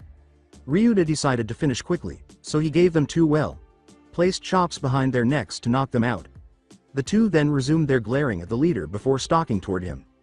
The group's leader watched in horror as 2 10-year-olds made mincemeat out of his men as if they were nothing. Panicked, he shoved the girls aside and took Chika by the throat, putting his own knife to her throat and saying, "Stay back," he yelled, "remain back if you don't want this poor girl to get cut." The 2 froze, their scowls growing more intense. Doru stepped forward and the man stabbed the girl in the throat, just enough to frighten the brunette but not enough to draw blood. "Why? Yeah, that's right, you won't be able to do anything while I have her, huh?" Doru said. Ryuda, for his part, was considering every option while he glared at the man and turned to face his brother. The man was considering his options as he turned to face Chika. Then, as his gaze fell behind them, his eyes widened with a thought. A whisper, "Doru. Baka, I got a plan," he said. "What is it?" inquired his brother. "On the count of 3, I want everyone to charge," Ryuda declared aloud. Both Doru and the man gave him an odd look. "Have you lost your mind? You want us to charge while Chika is in danger?" Ryuda flicked his eyes in the man's direction and said, "No, I don't want us to charge, I want everyone to charge." Doru wondered what he was looking at as he followed his line of battle. His eyes widened in realization as well after he glanced at the man. Doru gave a head nod. "What are you 2 up to? You don't want to hurt this girl, don't you?" asked the man. Ryuda began, "Remember on 3. 1. You 2 wouldn't dare. 2. Added Doru. "You guys are bluffing." 3. Exclaimed the 2. The man prepared to defend himself, but was taken aback when he felt several individuals hit him from behind. He noticed that the girls with Chika had attacked him when he looked back. He dropped the knife and Chika after one of them bit his arm. She doubled over and kicked him quickly in the groin when she was free. After that, the girls hurried back. "You little punks. I'm going to." When the man turned around, he saw the boys already in midair and exclaimed, "Hey dumbass, over here." When the 2 gave the man 2 powerful flying kicks to the stomach, his eyes widened. It was strong enough to knock him against the wall and leave a mark. The man was knocked unconscious when the 2 touched down. Chika yelled, "Doru. Ryuda," as she and the girls walked past the vanquished men and toward the 2 boys. The girls started crying and appeared to embrace them. While others embraced Doru and Ryuda, a girl sobbed into his shoulder, "I was so scared." To draw everyone's attention, Ryuda cleared his throat. Everyone nodded, and they left after saying, "We need to get out of here. I don't think it's good to stay around when they wake up." The girls told Doru and Ryuda the entire story when they were brought to the police station following the incident. Then the police went off to catch them. The two boys agreed and walked all the girls home after they shook their heads when asked if they wanted to be driven home. They said that they would prefer to be walked home by their heroes. Despite their best efforts, they blushed when the girls gave them a thank you kiss on the cheek. Chika was the last person they brought home. She returned the two boys' smiles as they stood in front of her door. "Thanks guys. I don't think we could have gotten out of that without you too," Chika said to them. "It's no problem Chika-san.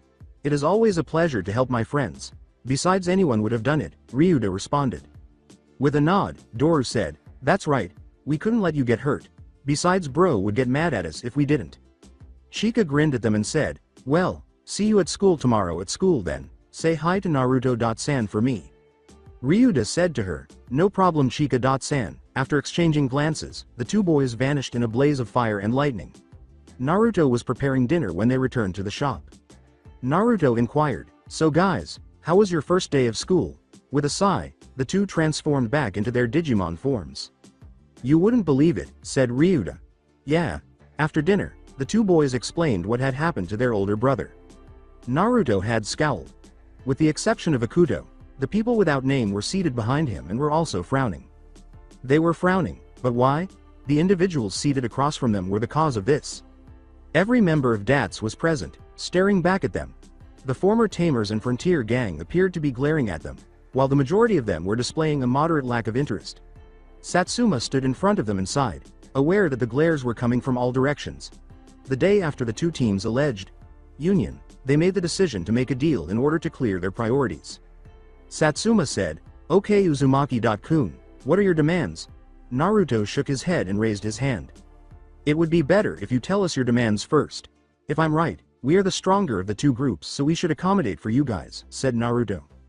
Ryo said, "I call bullshit," and slammed his hands down on the table they were seated at. As he had his little outburst, everyone's eyes were on him. While the others shook their heads, Naruto laughed and said, "You guys are the stronger of the two groups?" "I doubt that. There are more of us than you, and most of us can obtain megas already. How about you guys huh? What do you have to say?" "Only Takato here has access to a mega at the moment," Ryo shouted at Naruto but continued on, "but if I alone could be a single ultimate, without the use of Digimon, I would say I'm strong. If I fight with my Digimon all out, we can handle a couple of megas, at the most two. That Ryo is without going mega ourselves since we don't have access to it. Now I'm trying these lazy bums." The three teenagers yelled, "Hey," behind him. "So they can reach my level." So far Takuya is the closest, with Takato following it up. "Also if I remember correctly, you had your asses handed to you about a month back nay? Why you little? Ryo enough," commanded Satsuma. The commander turned to Naruto and said, "We are not here to have a pissing contest with the people we need help from. Sorry for my subordinate's outburst. He seems rather wily for some reason." "It's fine, I used to be like that myself." Masaru deadpanned, "You still are," making the blonde take responsibility. "Oi, we're trying to have negotiations here. Sorry. Back to what we were talking about. Our demands are simple. You help us get stronger, training my people in your ways," Satsuma said to the young man. "No," Naruto replied plainly. When Satsuma received the response, he arched an eyebrow and repositioned his sunglasses. "I will not teach them anything of the sort. Maybe the basics like what I was taught in my academy days, but nothing more than that.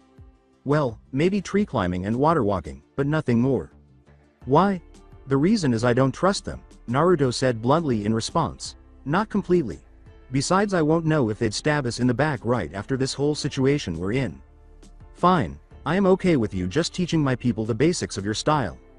"All right," Naruto said, pointing to the DATS members, "my demands are pretty straightforward as well.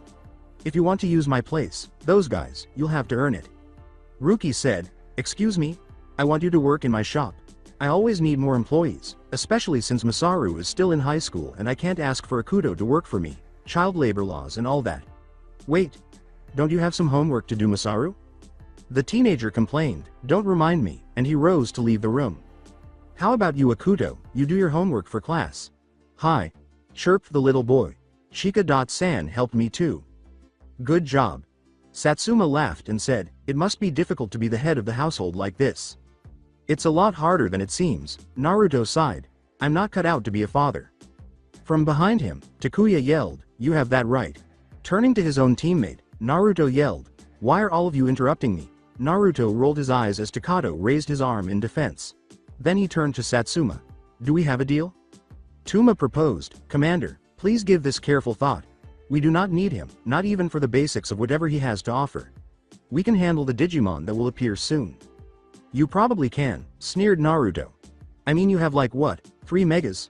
I know not all megas can handle other megas, so we're both in over our heads at the moment. Our groups need each other, at least for now. Besides, all I'm asking is for some of your time to help out in my restaurant. It seems like a pretty easy choice to me." "Agreed," said Satsuma. The DATS crew members complained about this repeatedly, which is what ultimately caused him to lose it. "Enough." The commander's voice was so authoritatively confident that Naruto recoiled. "You will accept the terms of the agreement, or so help me I will send your Digimon back personally. Then I will erase your mind of all knowledge of whatever happened." Ryo exclaimed, "You wouldn't dare." Everyone stood there in stunned silence as Naruto said, "I would. Don't even think for a moment. I know how to send your spirits back as well, so do not tempt me. We are putting the sakes of the earth in front of your wants. So I suggest that you suck up your petty complaints and deal with it." Even his group stood there gaping, even though they weren't the group he was reprimanding. Naruto blew a whistle after a moment. The blonde's exclamation, "Damn," caught everyone's attention. Who knew you could take charge? Turning to his own group, the commander said, "It's how I became a leader.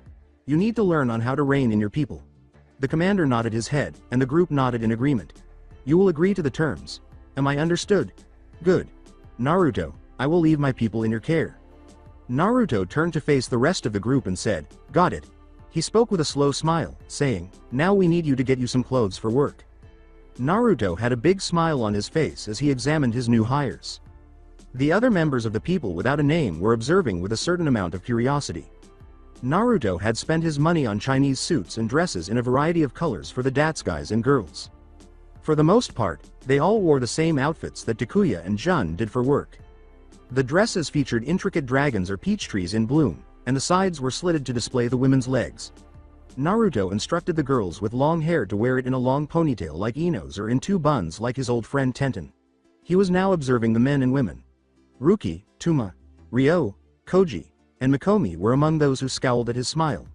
Yoshino and Kari appeared somewhat ashamed of their excessive skin exposure, and Izumi and I appeared unconcerned. Naruto said, "Okay, quick question before I take you guys out of those clothes," while they gazed at him. "What is it?" snarled Ruki. Kari and Izumi slowly raised their hands in question. "Who here can cook?" Everyone looked at him, and Naruto nodded. "You two will be joining me in the kitchen, so you girls don't need to wear those outfits. Though you can keep them if you want to. Good, now since we are closed today, we can start working on something I think we will need throughout the rest of the time we are working together." Yoshino flinched from the glares from everyone on their side and asked, "What is it, Naruto-kun?" Naruto turned to face those behind him and asked, "What is it that I'm going to teach them?" "Teamwork," moaned 3 of the 4 boys. When they responded, Akuto was simply contentedly taking care of himself. After that, Naruto instructed them to put on their usual attire. Kari's first question was, "Why?" Naruto laughed and flashed them a mysterious little smile. Everyone turned to stare at Takuya, Takato, Masaru, and even Akuto when they moaned, "What's going to happen to us?" The only word that came out of Takato's mouth was, "Training." In front of one of Naruto's numerous training rooms, the boys and girls stood. There were multiple glowing lines on the walls and floor of the spacious octagonal room. In a separate room above them, Doraemon, Ryudomon, and Naruto were all pressing buttons on a panel. Since DATs were unable to bring their own uniforms, they were dressed in civilian clothes, while the people with no name were all dressed in their own uniforms. They all had their Digimon out and chatting about what was going to happen. The PWNN talked among themselves because they were separated from DATs. With his arms folded across his chest, Masaru questioned, "Which course do you think he's going to put us through?" "Probably something from the digital world," Takato said in response. "If we did something from the ninja world Naruto is from, they'd be in trouble." "I hope you are right about that. We need more practice with Digimon opponents," replied Takuya. Akuto nodded and opened his mouth to say something, but a speaker's sound cut him off. "Ah, Akuto, I don't want you to participate in this. There's an odd number of people, so can you please come out?" asked Naruto. Akuto gave a nod, and Falcoman and Shunshin left the room. Then he showed up beside Naruto in the booth. "So what are you going to make them do, Naruto.ni.san?" Akuto responded. Falcoman said, "Yes, Naruto. Sama, I do wonder too, what are you going to make them go through, in a cordial manner. Doraemon and Ryudamon sighed, already anticipating the ordeal he would subject them to. Hopefully Dats could survive what they are going to go through, especially since they are going against one of Bro's special training courses, Doraemon murmured. Ryudamon remarked, I agree for Doru. Baka with this one, hopefully, Takuya. Tachi will be able to finish fast and help out Dats. Naruto grinned, a dark gleam emerging on his face. Please don't spoil this for them. It's supposed to be surprise for them, he said. I hope Takuya.ni. Tachi could get out soon, asked Akuto. Dats was conversing with one another in the training room while casting doubtful glances at PWNN. Do you think they know what we are going to go through? Mikomi responded. They probably know what we will go through. They have been training here for a long time, Tuma responded. Whatever it is, we can beat what the blonde dumbass throws at us, Koji proclaimed. Knowing that they could defeat anything thrown at them, Ryo and Ruki nodded in agreement. Izumi let out a sigh. She would not have consented to what they did against Takuya if she hadn't loved Koji, but occasionally his ego has become too great for her. We should ask them for information then, Carrie proposed. She didn't recoil when everyone turned to face her, instead, she maintained her position. Just like you said to Madat-san, they know more than us and it would be good to have a heads up on what we will be going through. I agree with her, Yoshino declared. I mean, from what I've seen Naruto went through, it would be a hard test we have to go through. Takuya's statement, you don't have to ask us, caught the group's attention. He sighed as he approached them with the PWNN. Knowing Naruto, he's going to make us go up against some super strong opponent. This challenge will emphasize on teamwork, so be prepared to watch each other's backs. Koji sounded out, why should we listen to you? Naruto said, because the boy is right, over the speaker.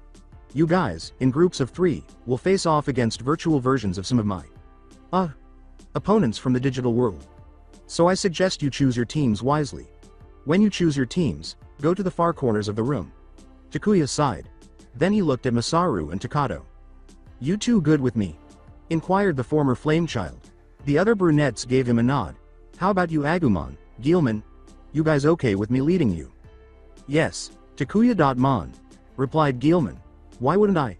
The orange dinosaur Digimon grinned. If Aniki is cool with it, I'm cool with it too. Coronaman grinned and said, good, y'all guys won't regret working with partner here. After that, the group left Dats, but Takuya halted and addressed them. Takuya said to them, hey, call on us if you need help. Use this to communicate to us. Then Takuya pulled a 3 card out of his white vest. He handed the cards to Tuma, assuming he was the group leader, and said, they are communicators, they will connect to my digivice. We may not like each other, but seeing as we're going to be teammates or at least associates. So I repeat myself, call us if you need help. After that, his group moved to the room's far corner. With a sigh, Tuma gave the rest of the Dats group. The groups were chosen gradually. I'll give these cards to the group leaders. So I would like you to separate into the group you want to be in. Carrie was the leader of the first group, which also included Mikomi and Yoshino. Ruki, Ryo, and Tuma comprised the second group. Although Ruki contested for the leadership role, Tuma emerged victorious. Koji was clearly the leader of the last group, which consisted of Izumi, and Koji. Naruto, is everyone ready? Naruto began the simulation after receiving a response of some kind from the group leaders. Everyone clasped their eyes as a bright flash of light appeared. The PWNN had their sunglasses on and was ready. Takuya and his group were in a dark tunnel when the light went out. Takuya gave the order, let's go, and the group dashed into the unknown. Koji was guiding his group along a lengthy stretch of shoreline. There was a big beach-like structure to their left. Koji.kun, what do you think we're going to fight here? Izumi responded. Koji replied with a shrug. He spat out the name as though it were a curse, saying, I don't know. If anything, Takuya said, it's supposed to be strong. Gasping, guys, I said. When the other two looked at her. Then the curvaceous girl gestured toward the water. Its placid surface was broken by a large serpentine beast that emerged from the water. Its body was long and metallic in gold and silver. It had several fins and 2 spiked tails. It had gray hair behind it and a small golden horn on its head. The monster had a big hexagonal hole in its snout. It seemed to glare at them with its red eyes, then roared and opened its jaw. Izumi said, WH. What is that thing? When I removed her digivice, it appeared to scan the Digimon. Metal Seedramon, a mega-level android Digimon. It is known for its ultimate stream and Giga Ice Blast attacks, which destroy enemies in an instant. I informed them. Hawkmon moved in front of her as she swallowed. Izumi appeared to deadpan to her new boyfriend when she asked, "Do you think we can still handle this?" With a growl, Koji withdrew his Digivice. The circumstances for Ruki, Ryo, and Tuma were not better. Compared to the Tamers team, they actually appeared to be in a horse situation. Two Digimon were standing in a graveyard, staring at them with fixed gazes. Ruki and Ryo recognized one of the figures, but it also appeared to be different. Based on the shoes she wore, it was female. Its armor was silver and purple, and it wore a black bodysuit. Purple armored boots with a yin-yang symbol on top were worn on its feet. Her arms were adorned with two large purple gloves that extended past her elbows. The backs of the gloves also featured yin-yang symbols. A breastplate and shoulder armor were attached to its chest and shoulders, and both shoulders featured another set of yin-yang symbols. The torso was white, and the breastplate appeared to end immediately after the bust. A leather belt with a fox head belt buckle was fastened around the waist. Her hair was styled into two big ponytails that resembled foxtails behind her head, which was adorned with a helmet shaped like a fox's head. There was a big, repulsive creature that looked like a Digimon standing next to her. It had a large tail and a black body. It had 3 claws on each hand and foot. It had 2 enormous orange wings that resembled dragons and had multiple tears on them. The Digimon's normalcy ended at that point. This Digimon had 2 big yellow eyes in each of its palms, and a gigantic replica of those eyes was on its head. It had horns and a darker substance on its head above it. Glancing at the 2 Digimon, Ryo pulled out his Digivice. The large ugly one is Ghoulman. It is a Demon Lord Digimon, even though it's not considered one of the 7 Demon Lords. Its special technique Death Arrow and Explosion Eye devastate opponents in a blink of an eye. That was such a horrible pun, Ryo murmured. The other is Kuzuhamon, a Godman Digimon. Her attacks are Taizo Ukai Mandala and Uraizuna. That's not all of our problems. Asking, "What is it then?" Tuma said. In her own words, "They're both megas," Ruki explained to her boyfriend. Along with their Digimon, Kari, Mikomi, and Yoshino were a little alarmed. It was the thing staring at them with a distorted smile that frightened them, not the fact that they were standing in what appeared to be a huge opera house. It was made of wood, short, and nearly as tall as Agumon X or Gabumon X. To be more precise, it looked like a puppet. It had metallic hinges for knees and elbows. Its outfit consisted of a pair of overalls, a big red hat resembling the ones people believed Santa's elves wore but featuring a skull, and big white gloves for its hands. It also featured a hammer that appeared to be a part of a revolver gun, as well as a long metal nose. Yoshino said, "All right, I'm going to ask the obvious. What is that thing?" Odo.san and Okawa.san told us about him, Kari answered. He even tried to trick Odo.san to be his friend back then. Pinochimon, Puppetman for us Americans. A mega-level puppet Digimon. Don't ever believe a word it says, for it lies all the time. Watch out for its bullet hammer and flying crosscutter. Those two are deadly moves. Mikomi clarified the circumstances. It's a mega. Wobbles Yoshino. I don't think we'll be able to beat it. Why did Naruto.kun make us go against something like this? Teamwork, Kari replied, echoing Takuya's statement. We have to beat this thing one way or another. To beat the test, we need to help each other out. In Yoshino's words, but Lalamon can't even reach ultimate yet. Don't worry, we'll have your back, Kari reassured them. I wonder what those losers are fighting. Standing in an empty room with an open ceiling that exposed a blue within the cave's system of tunnels were Takuya, Takato, and Masaru. Instead of fighting, the 3 agreed to let their Digimon train. At the moment, 3 Digimon landed in front of them, and several data particles were flowing away. The third was barely larger than human size, but the other 2 were enormous. Greymon looked like one of them. Its body was orange with occasional blue stripes. The majority of the similarities ended there. It wore dark red armor with a blue jewel in the center on its chest. It reached out to its left arm, which held a sizable barrel of a gun of some kind. It had high-tech looking wings or spikes on its back, each with a glowing jewel in the middle. It had red hair emerging from the top half of its head, which was covered in the same gray metal. Its right arm remained unaltered. Next to it was another enormous Digimon that resembled a dinosaur and was armored. Gromon reminded me of this one. Several black lines ran against its large, red body, which had a wide torso. It had 2 large protrusions from the back, and the upper half of its body was covered in red and silver metal. The hazard symbol and 2 gun ports were on the chest. With massive blades emerging from them, both arms were armored. Its white hair protruded from red metal armor that covered its entire face. Additionally, The final Digimon resembled Pheramon, one of the Pone's partners. This Digimon was the lion Digimon on 2 feet. Its body was covered in red fur, and his head was crowned with a huge golden mane. Its claws shone in the artificial sunlight, yellow in color. It had a belt, like armor covering its body, and the same devices that were on Phyramon's paws were on its wrists. Naturally, it had red, white, and gray armor covering its shoulders and chest. Flames emerged from his shoulders, forehead, tail, and sides of his head. It appeared to be lacking its wings, though, in contrast to its predecessor. It sighed and flexed its claws. Takato congratulated the Digimon, saying, "Good work, Risegreymon, Megalogromon, Wargrowlmon, and Flaremon. Completing 30 champions and more than 20 ultimates in 10 minutes. What were you anticipating? These 3 ultimates are really powerful," Masaru chuckled. Takuya frowned the entire time. "Hey Takuya, what's wrong? I just wish we got a piece of the action." "Too easy," muttered Takuya. "Even though I'm not the group's smartest bulb, I know that was too easy, even for us. Let's go after Kishi Digivolves your Digimon." Takuya said, "I feel bad about this." The 2 boys were taken aback that Takuya was referring to them by their codename. If that's the case, they're treating this like a mission. Takato agreed with Takuya and changed Megalogromon back to Guilmon. "So, where are we heading?" Takuya gestured toward the sky above as Takato inquired. "So we're going to ride Risegreymon out of here?" "Yes.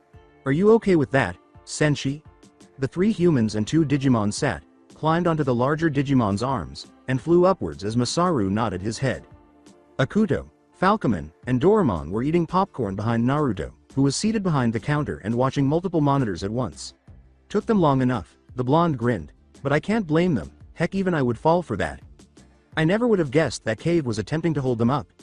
Even though he was talking out loud, he was primarily talking to himself so he could comprehend what was happening. "Ryudamon would have considered it for me. I am, regrettably, the smartest person in our group. Of course I would." Naruto Sama, the Bushido who was following the Digimon, concurred with his partner. "You simply have a better grasp of the technology than me." Naruto glared at his partner for the jab he took, but then shrugged it off. Insulting one another playfully had become a pastime in the digital world for the D brothers. Ryudamon took a sip of some tea it made before turning back to the screens. Each screen was showing the ongoing battles. In each screen it looked like DATs were going to lose and bad. The screen that showed PWNN, they had flown out of the caves and seemed to look around for their new teammates. "This was your plan, wasn't it, Naruto?" Sama, requiring PWNN and DATs to cooperate in more challenging circumstances. "Yes. However, did you have to select those Digimon? Without Megas, I seriously doubt they could defeat them. They are capable of managing it. They'll have an opportunity to develop as well." Naruto waved it away. "You chose the ones that pissed you off the most when we fought them, as in annoying ones." "Exactly why I chose them," Naruto grinned, and the dragon sighed before returning to the screens. As the Battle of the Beach raged on, 3 figures were sent crashing into the sand.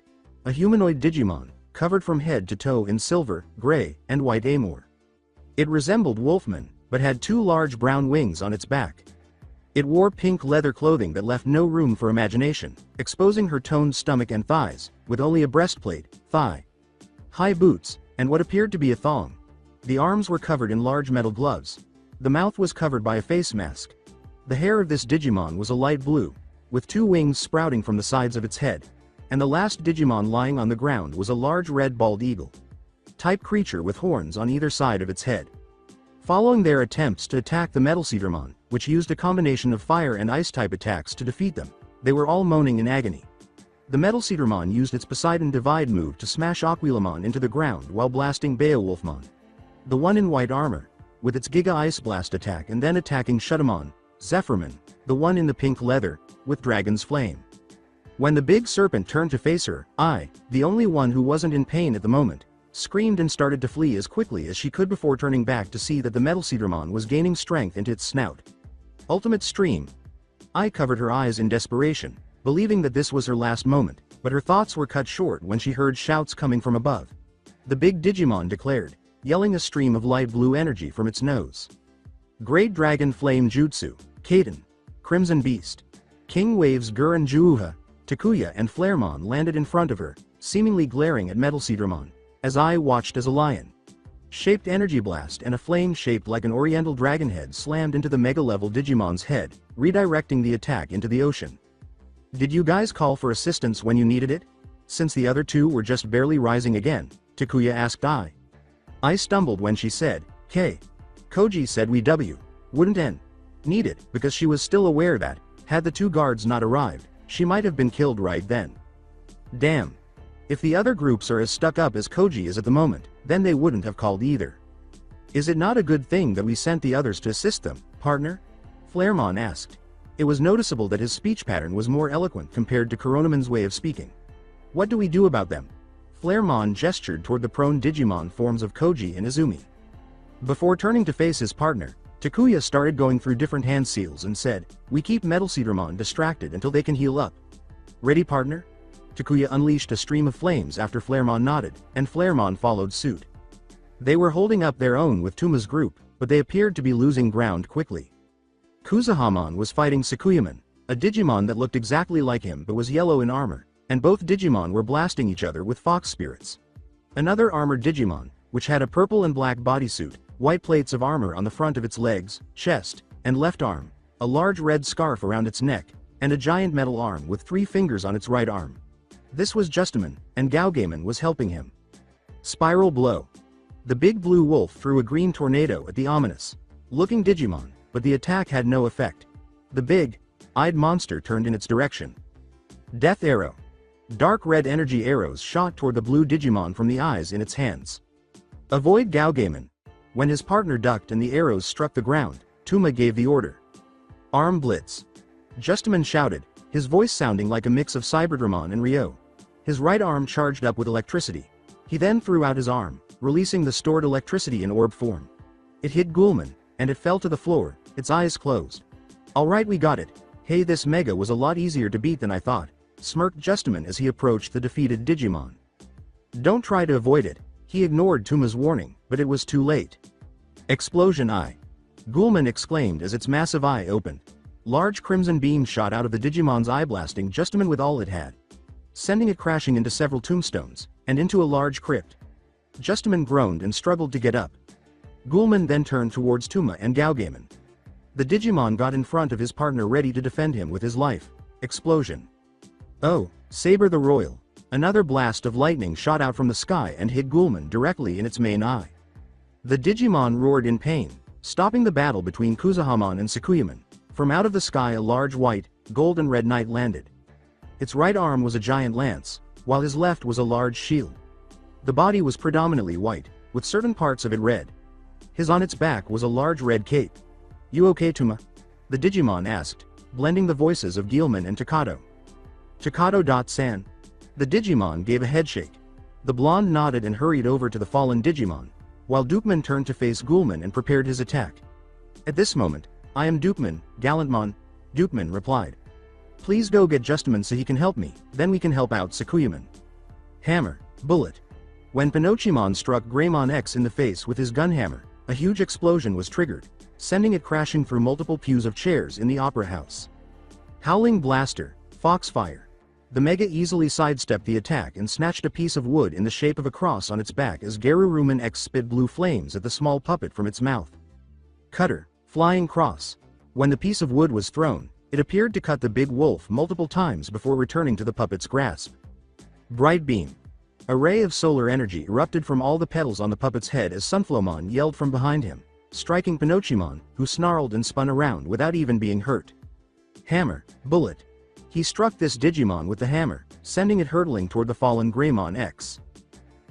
Yoshino, and Mikomi swallowed. Before the Mega attack, neither Kari nor Mikomi could digivolve their Digimon to Ultimate. The Digimon turned to face them, but was immobile due to the roof falling in front of them. Masaru and Risegrammon landed in front of them, with Masaru leaping off the big Mon. Do you girls need assistance? I think we're going to need more help than I thought. Masaru said as Pinochimon struck Risegrammon with his hammer, sending it through the roof at the same moment. Where is your group's remaining member? Mikomi inquired. Since none of you called us for help, the 3 of us decided to split up to help you guys out. Masaru sighed.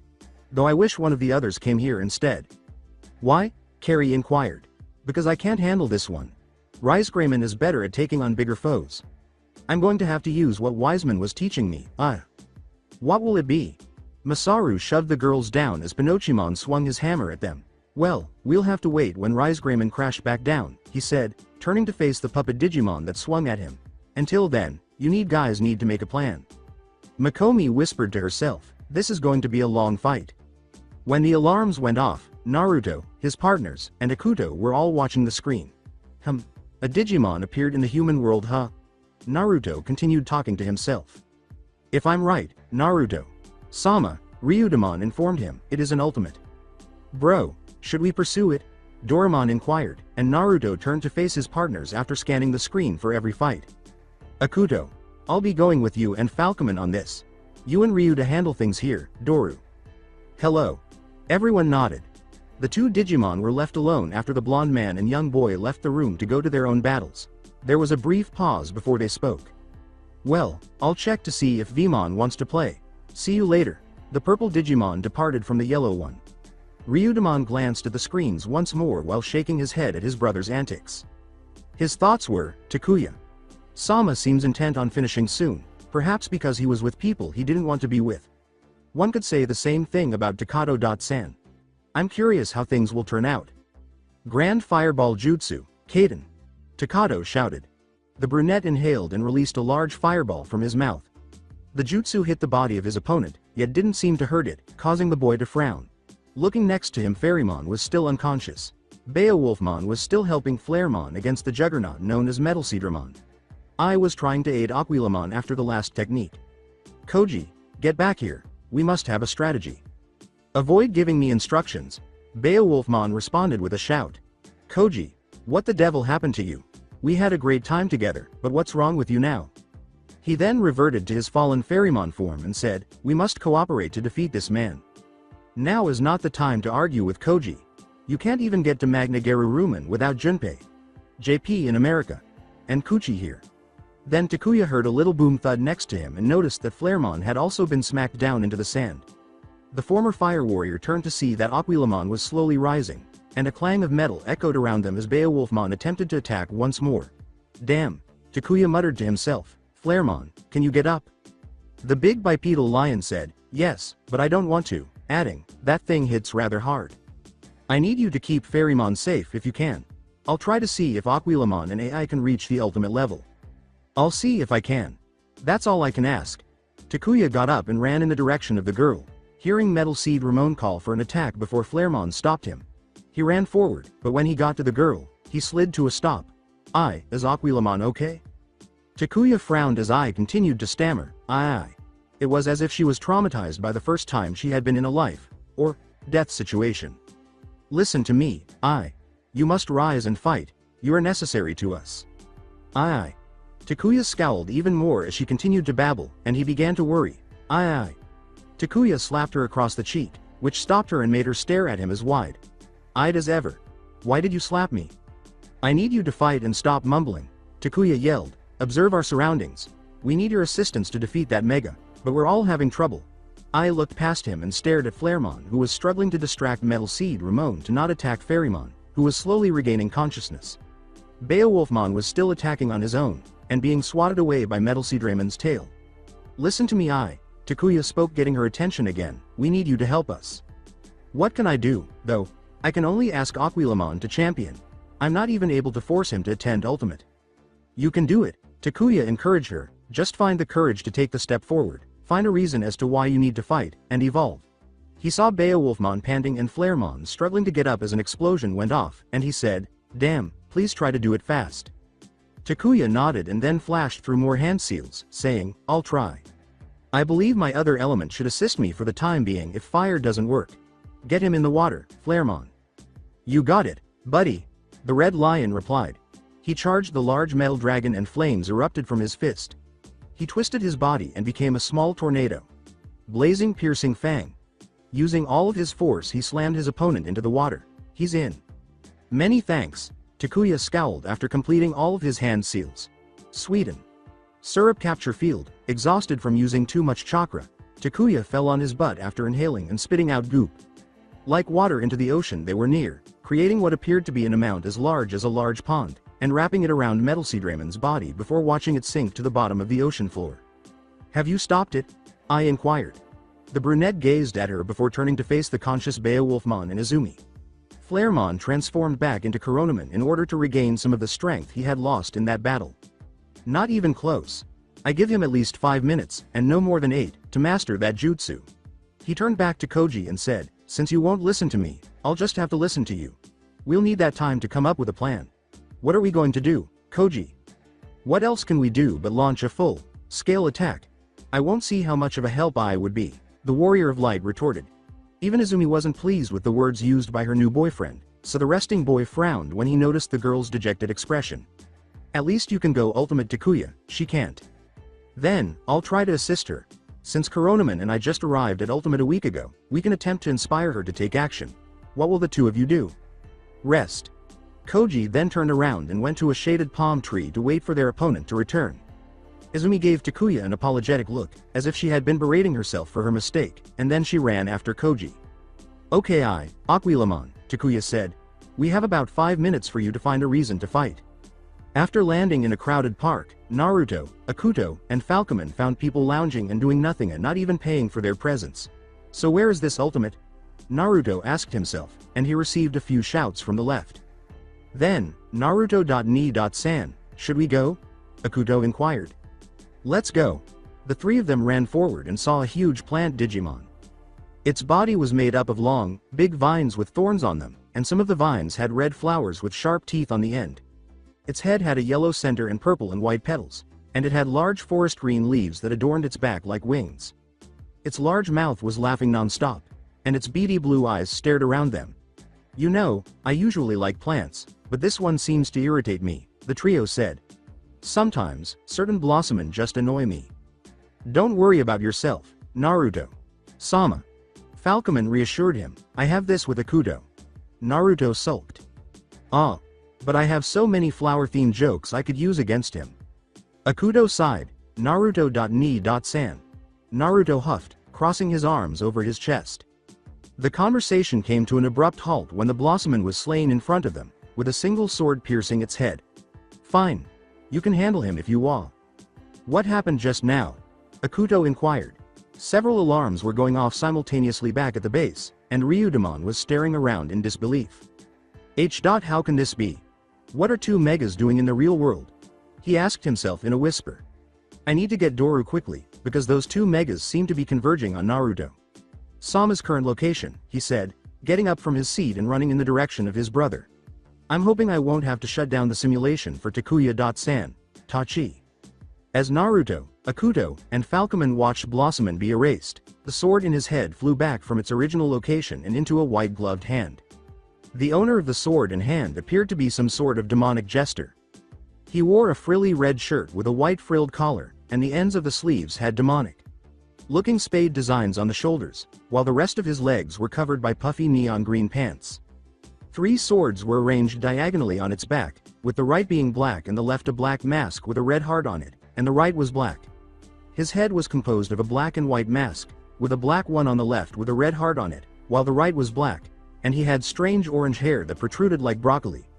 Ribbons appeared to be floating out from each side. A large black Digimon, resembling a lizard, floated beside him. It was tall and imposing, with rough leather-like skin. His body was covered in black and dark silver armor, leaving only small parts exposed. His arms were covered in large black gauntlets with 3 metallic blades coming out of the front, and his feet were covered in silver and yellow pieces of metal, held in place by yellow metal ropes. The same armor covered his waist and torso, with the middle of the armor being primarily silver and the sides black.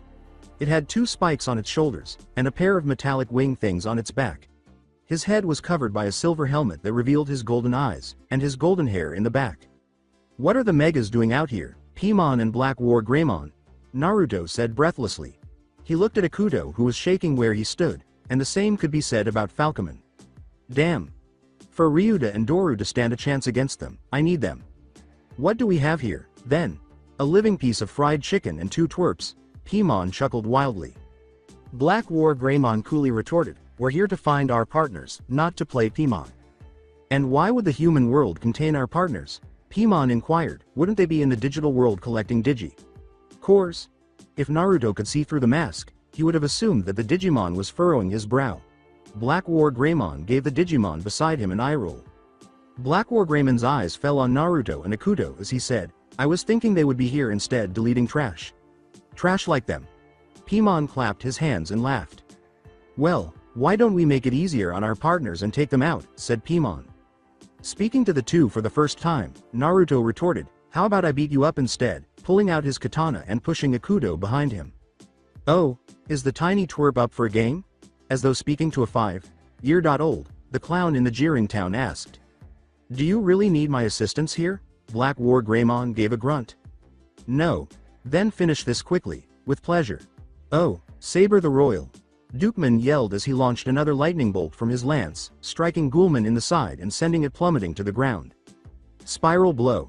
As a follow up attack, Gaugaimon spit out a green tornado, which Ghoulman was able to easily dodge. Gallantmon then struck the large Digimon in the lone eye with his massive shield, and Justamon fell on top of it from above. His arm was transformed into a blade of some kind. Voltage arm, or critical arm in the US. The Digimon grunted in agony as he cut its back. I'm going to end this now. Gallantmon exclaimed with the mixed voices of Guilman and Takato. The runes on his shield began to glow gold and the light brightened. When all the runes were glowing brightly, Gallantmon shouted out his attack. Final Elysion. Shield of the Just, a huge white beam emerged from the shield and proceeded to purify Ghoulman while eradicating him. After the attack was over, Ghoulman was gone. Well, that was easier than I thought, informed Justamon. Joust is lightning.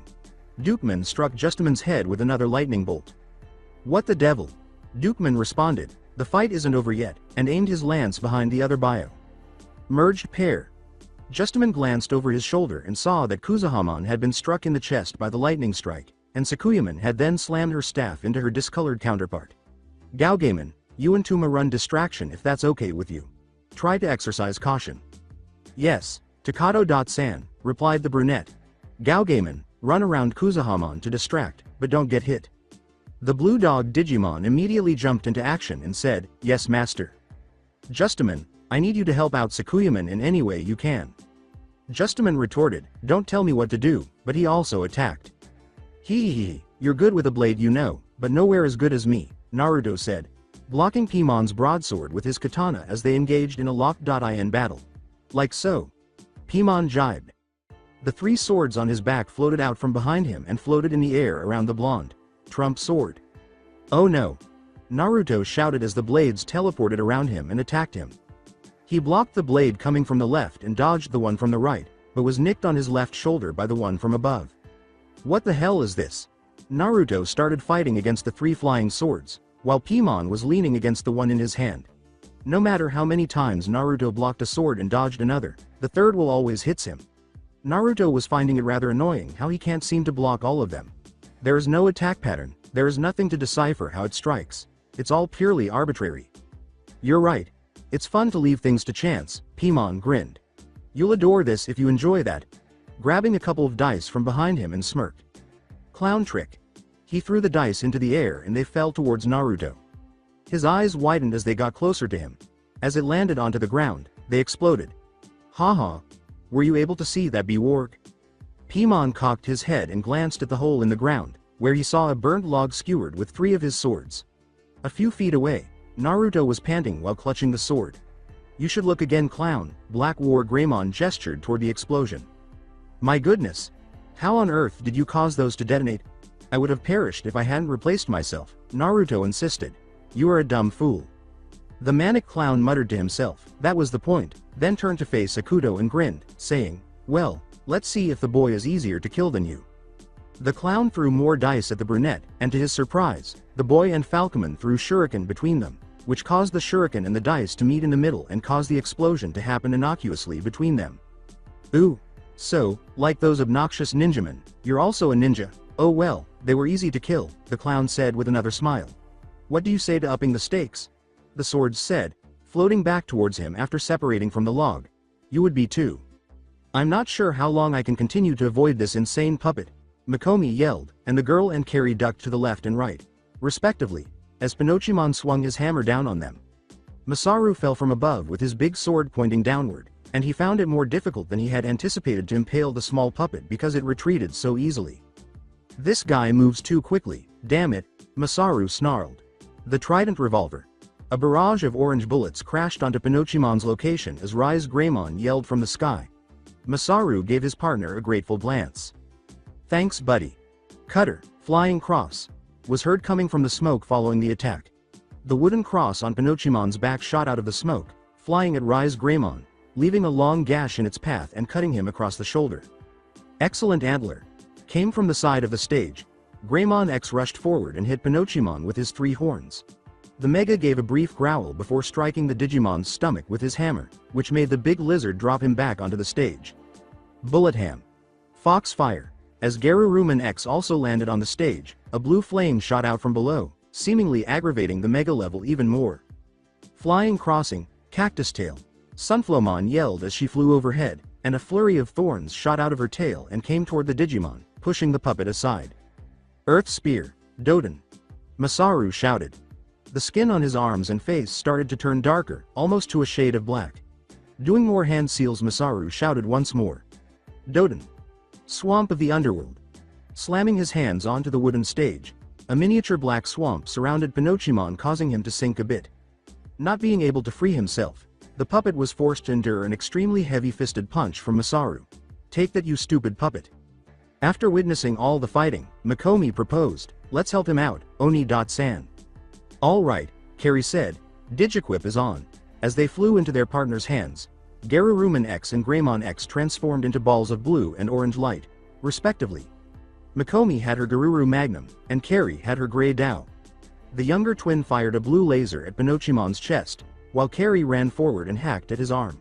Pinochimon simply scowled, for some reason. Return here, Carrie. I believe the puppet will get out of the swamp, Yoshino yelled, and the Digimon they were up against dispelled it with his hammer, demonstrating her correctness.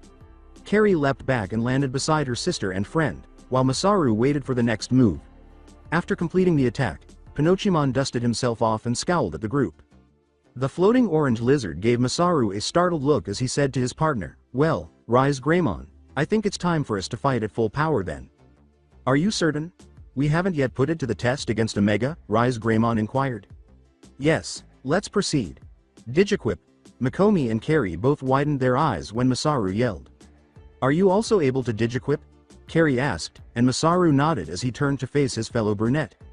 Rise Greymon transformed into a ball of light and struck Masaru's left arm, saying, I don't like using moves like that, so can only hold it for 5 minutes. The girls closed their eyes, and when the intense light subsided, they were startled to see Masaru's right arm with a red and orange gun attached to more specifically, Rise Greymon's revolver, but recolored to look red. Masaru grabbed his sword with his free hand and aimed it at Pinochimon, saying, let's finish this, yeah?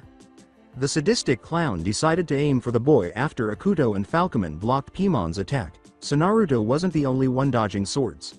In addition, he was getting annoyed by the attacks from seemingly pointless playing cards, dice, and handkerchiefs. This guy is really pissing me off, Naruto muttered to himself, and he was beginning to detest the fact that the foolish clown hadn't moved the entire fight. Clown, stop your fighting, Pimon was told by Black War Greymon. What? His partner asked. Suddenly the swords flew back and sheathed themselves to his back. Pimon lied down on air and hovered there for a bit. Why do you want me to stop now? My partner sent me a message. I am aware of their location. The clown's smile expanded. Oh, goody. Additionally, I haven't seen my partner in a very long time. What are you waiting for? Take the initiative. Turning to both Naruto and Akuto, he gave them a wave. Toodles. Both Megas vanished with a puff of white smoke. What the devil just occurred? Naruto didn't ask anyone. As Akuto put it, I don't know Oni.san. It seems that they let us live for the moment, Naruto. Sama, Falcoman said. Naruto. Sama, bro. As they landed in front of them, Doraemon and Ryudamon yelled. Where are the Megas? Ryudamon inquired. They left, Naruto informed them. They just came here, looking for their partners, attacked us and left. Have you sustained any injuries, Naruto? Sama? No, I'm all right. Pimon didn't attempt to kill me outright because he didn't seem to take me seriously. After Naruto said, Black War Greymon just watched us duking it out, Doraemon scowled. What's wrong, Doru? That sounds oddly familiar to me, Doraemon responded. I just can't put my tongue on it. Naruto turned to Akuto, who appeared to be very exhausted, and said, well, when you do figure it out, tell us. For now, we need to head back. We must check on the children and give Akuto some rest. Hello. As Tsukuyomin and Kuzuhamon engaged in combat, Takato, Ryo, and Tuma watched with their Digimon. I have to say, this is one of the best catfights I've seen in my life, muttered Ryo, if only they can tear off their clothes. The fight lasted only a minute longer, with Sakuyamon deleting Kuzuhamon. Takato, on the other hand, was just watching nervously. Ruki told them not to interfere, and the three of them, along with their Digimon, complied. Please be safe, Ruki, the baker thought. Ruki remarked, that was easier than I thought, as she and Renamon parted ways. Well done, Renamon. Guilman gave his friend a congrats. The yellow fox turned to face her partner, who was frowning at Takato, after said, thank you Guilman, with a smile. So, how can we escape this digital shithole? Ruki insisted. Takato answered, when all of us are done accomplishing what we need to do. What would that be, then? Ryo, who appeared to be glaring at Takato even more than normal, asked, crossing his arms over his chest. Defeating those megas Naruto's program designated you to fight, and from the looks of things we're the first ones done. Takato-san, how can you be so certain? Tuma asked. Through our cards, neither Takato nor Masaru have gotten in touch with me yet. Thus, we must wait for a while. After Masaru deflected Pinochimon's hammer blow with his sword, he smiled and aimed his revolver arm at the puppet Digimon's torso, saying, fire. When the boy yelled, a big orange bullet exploded from the barrel, hitting the puppet and sending him crashing into the wall. Pinochimon slammed into the wall, fixed himself, and rushed forward. Nose drill, he exclaimed, and as he charged forward to attack Masaru, his metallic nose started to spin. Oh no, you don't. Mikomi shot Pinochimon on the side of the head, causing him to stumble. Oni-san now. Carrie stuck the gray Dao to the wall by stabbing him in the arm before Pinochimon could rise. Masaru-san, please finish it off, Carrie said, while Yoshino watched from the sidelines. Although she was able to sense chakra fairly well, the taijutsu, ninjutsu, and genjutsu that Naruto had taught her were merely what he called the academy standards. Masaru was using nearly all of his body's chakra to charge up the revolver in his arm and aim it at Pinochimon's head. Goodbye, Teme, he shouted. Holding his ground and aimed steady, Masaru fired all 6 chakra-infused bullets right into the puppet's head. When the attack was over, Pinochimon was still there but was slowly being deleted. It gave the group a crooked smile before disappearing.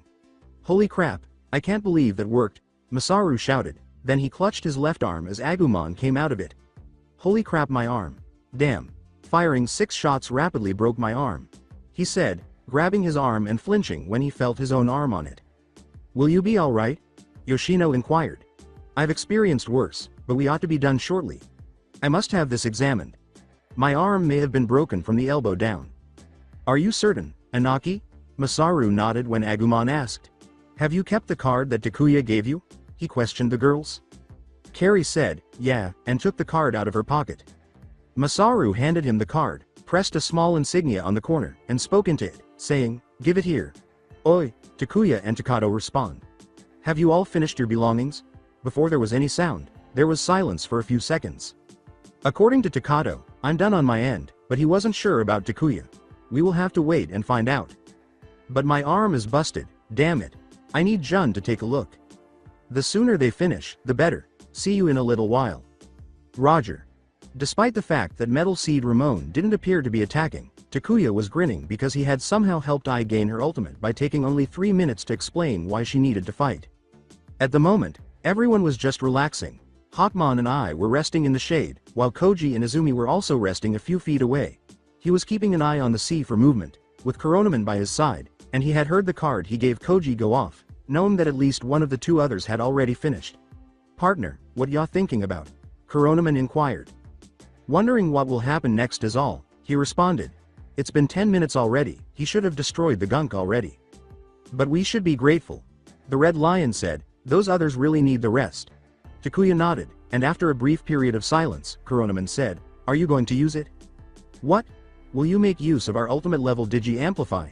The DATS members stood up and prepared to fight when Metal Seed Ramon appeared out of the sea in a huge torrent of water, but he wasn't Awana, there was another one floating directly beside him. Takato sighed and said, I'll have to use it so we can survive. Paimon and Black War Greymon emerged in a cloud of white smoke deep within the area separating the digital and physical worlds. So this is where our partners are. Paimon said, I don't see them, dead panting as he leaned forward and looked around. He covered his eyes with his hand. Black War Greymon sighed, I'm impatient as ever. They're here. Same as Master. Then, the 2 heard a low buzzing sound and wondered where it was coming from. Paimon grinned and looked behind him as the sound grew louder. P P P P P P P P P P P P P I E M O N. A man yelled, "My long-lost partner, I missed you." The man slammed into the clone and began to jump up and down with him. "My friend, Umbrella." Paimon gave his partner a hug. When electricity passed through both of them, they shook hands. The crazy couple grinned at one another and noticed joy buzzers on each other's hands. Black War Greymon muttered, "Those two are as crazy as ever," and he turned his head to the side when he saw his own partner. Nero. Sama. The dark-skinned teenager nodded in acknowledgement of his partner's presence. "Have you begun collecting cores?" Nero simply gazed at him before returning his gaze to the two flinging pies at each other's faces. Turning around, Nero said, "We have, but we will still need many more. Let us go. The master was waiting for you to come back." B. Ward. Nero. "Await our arrival. It's been a long time," Umbra and Paimon exclaimed as they skipped elbow joints together.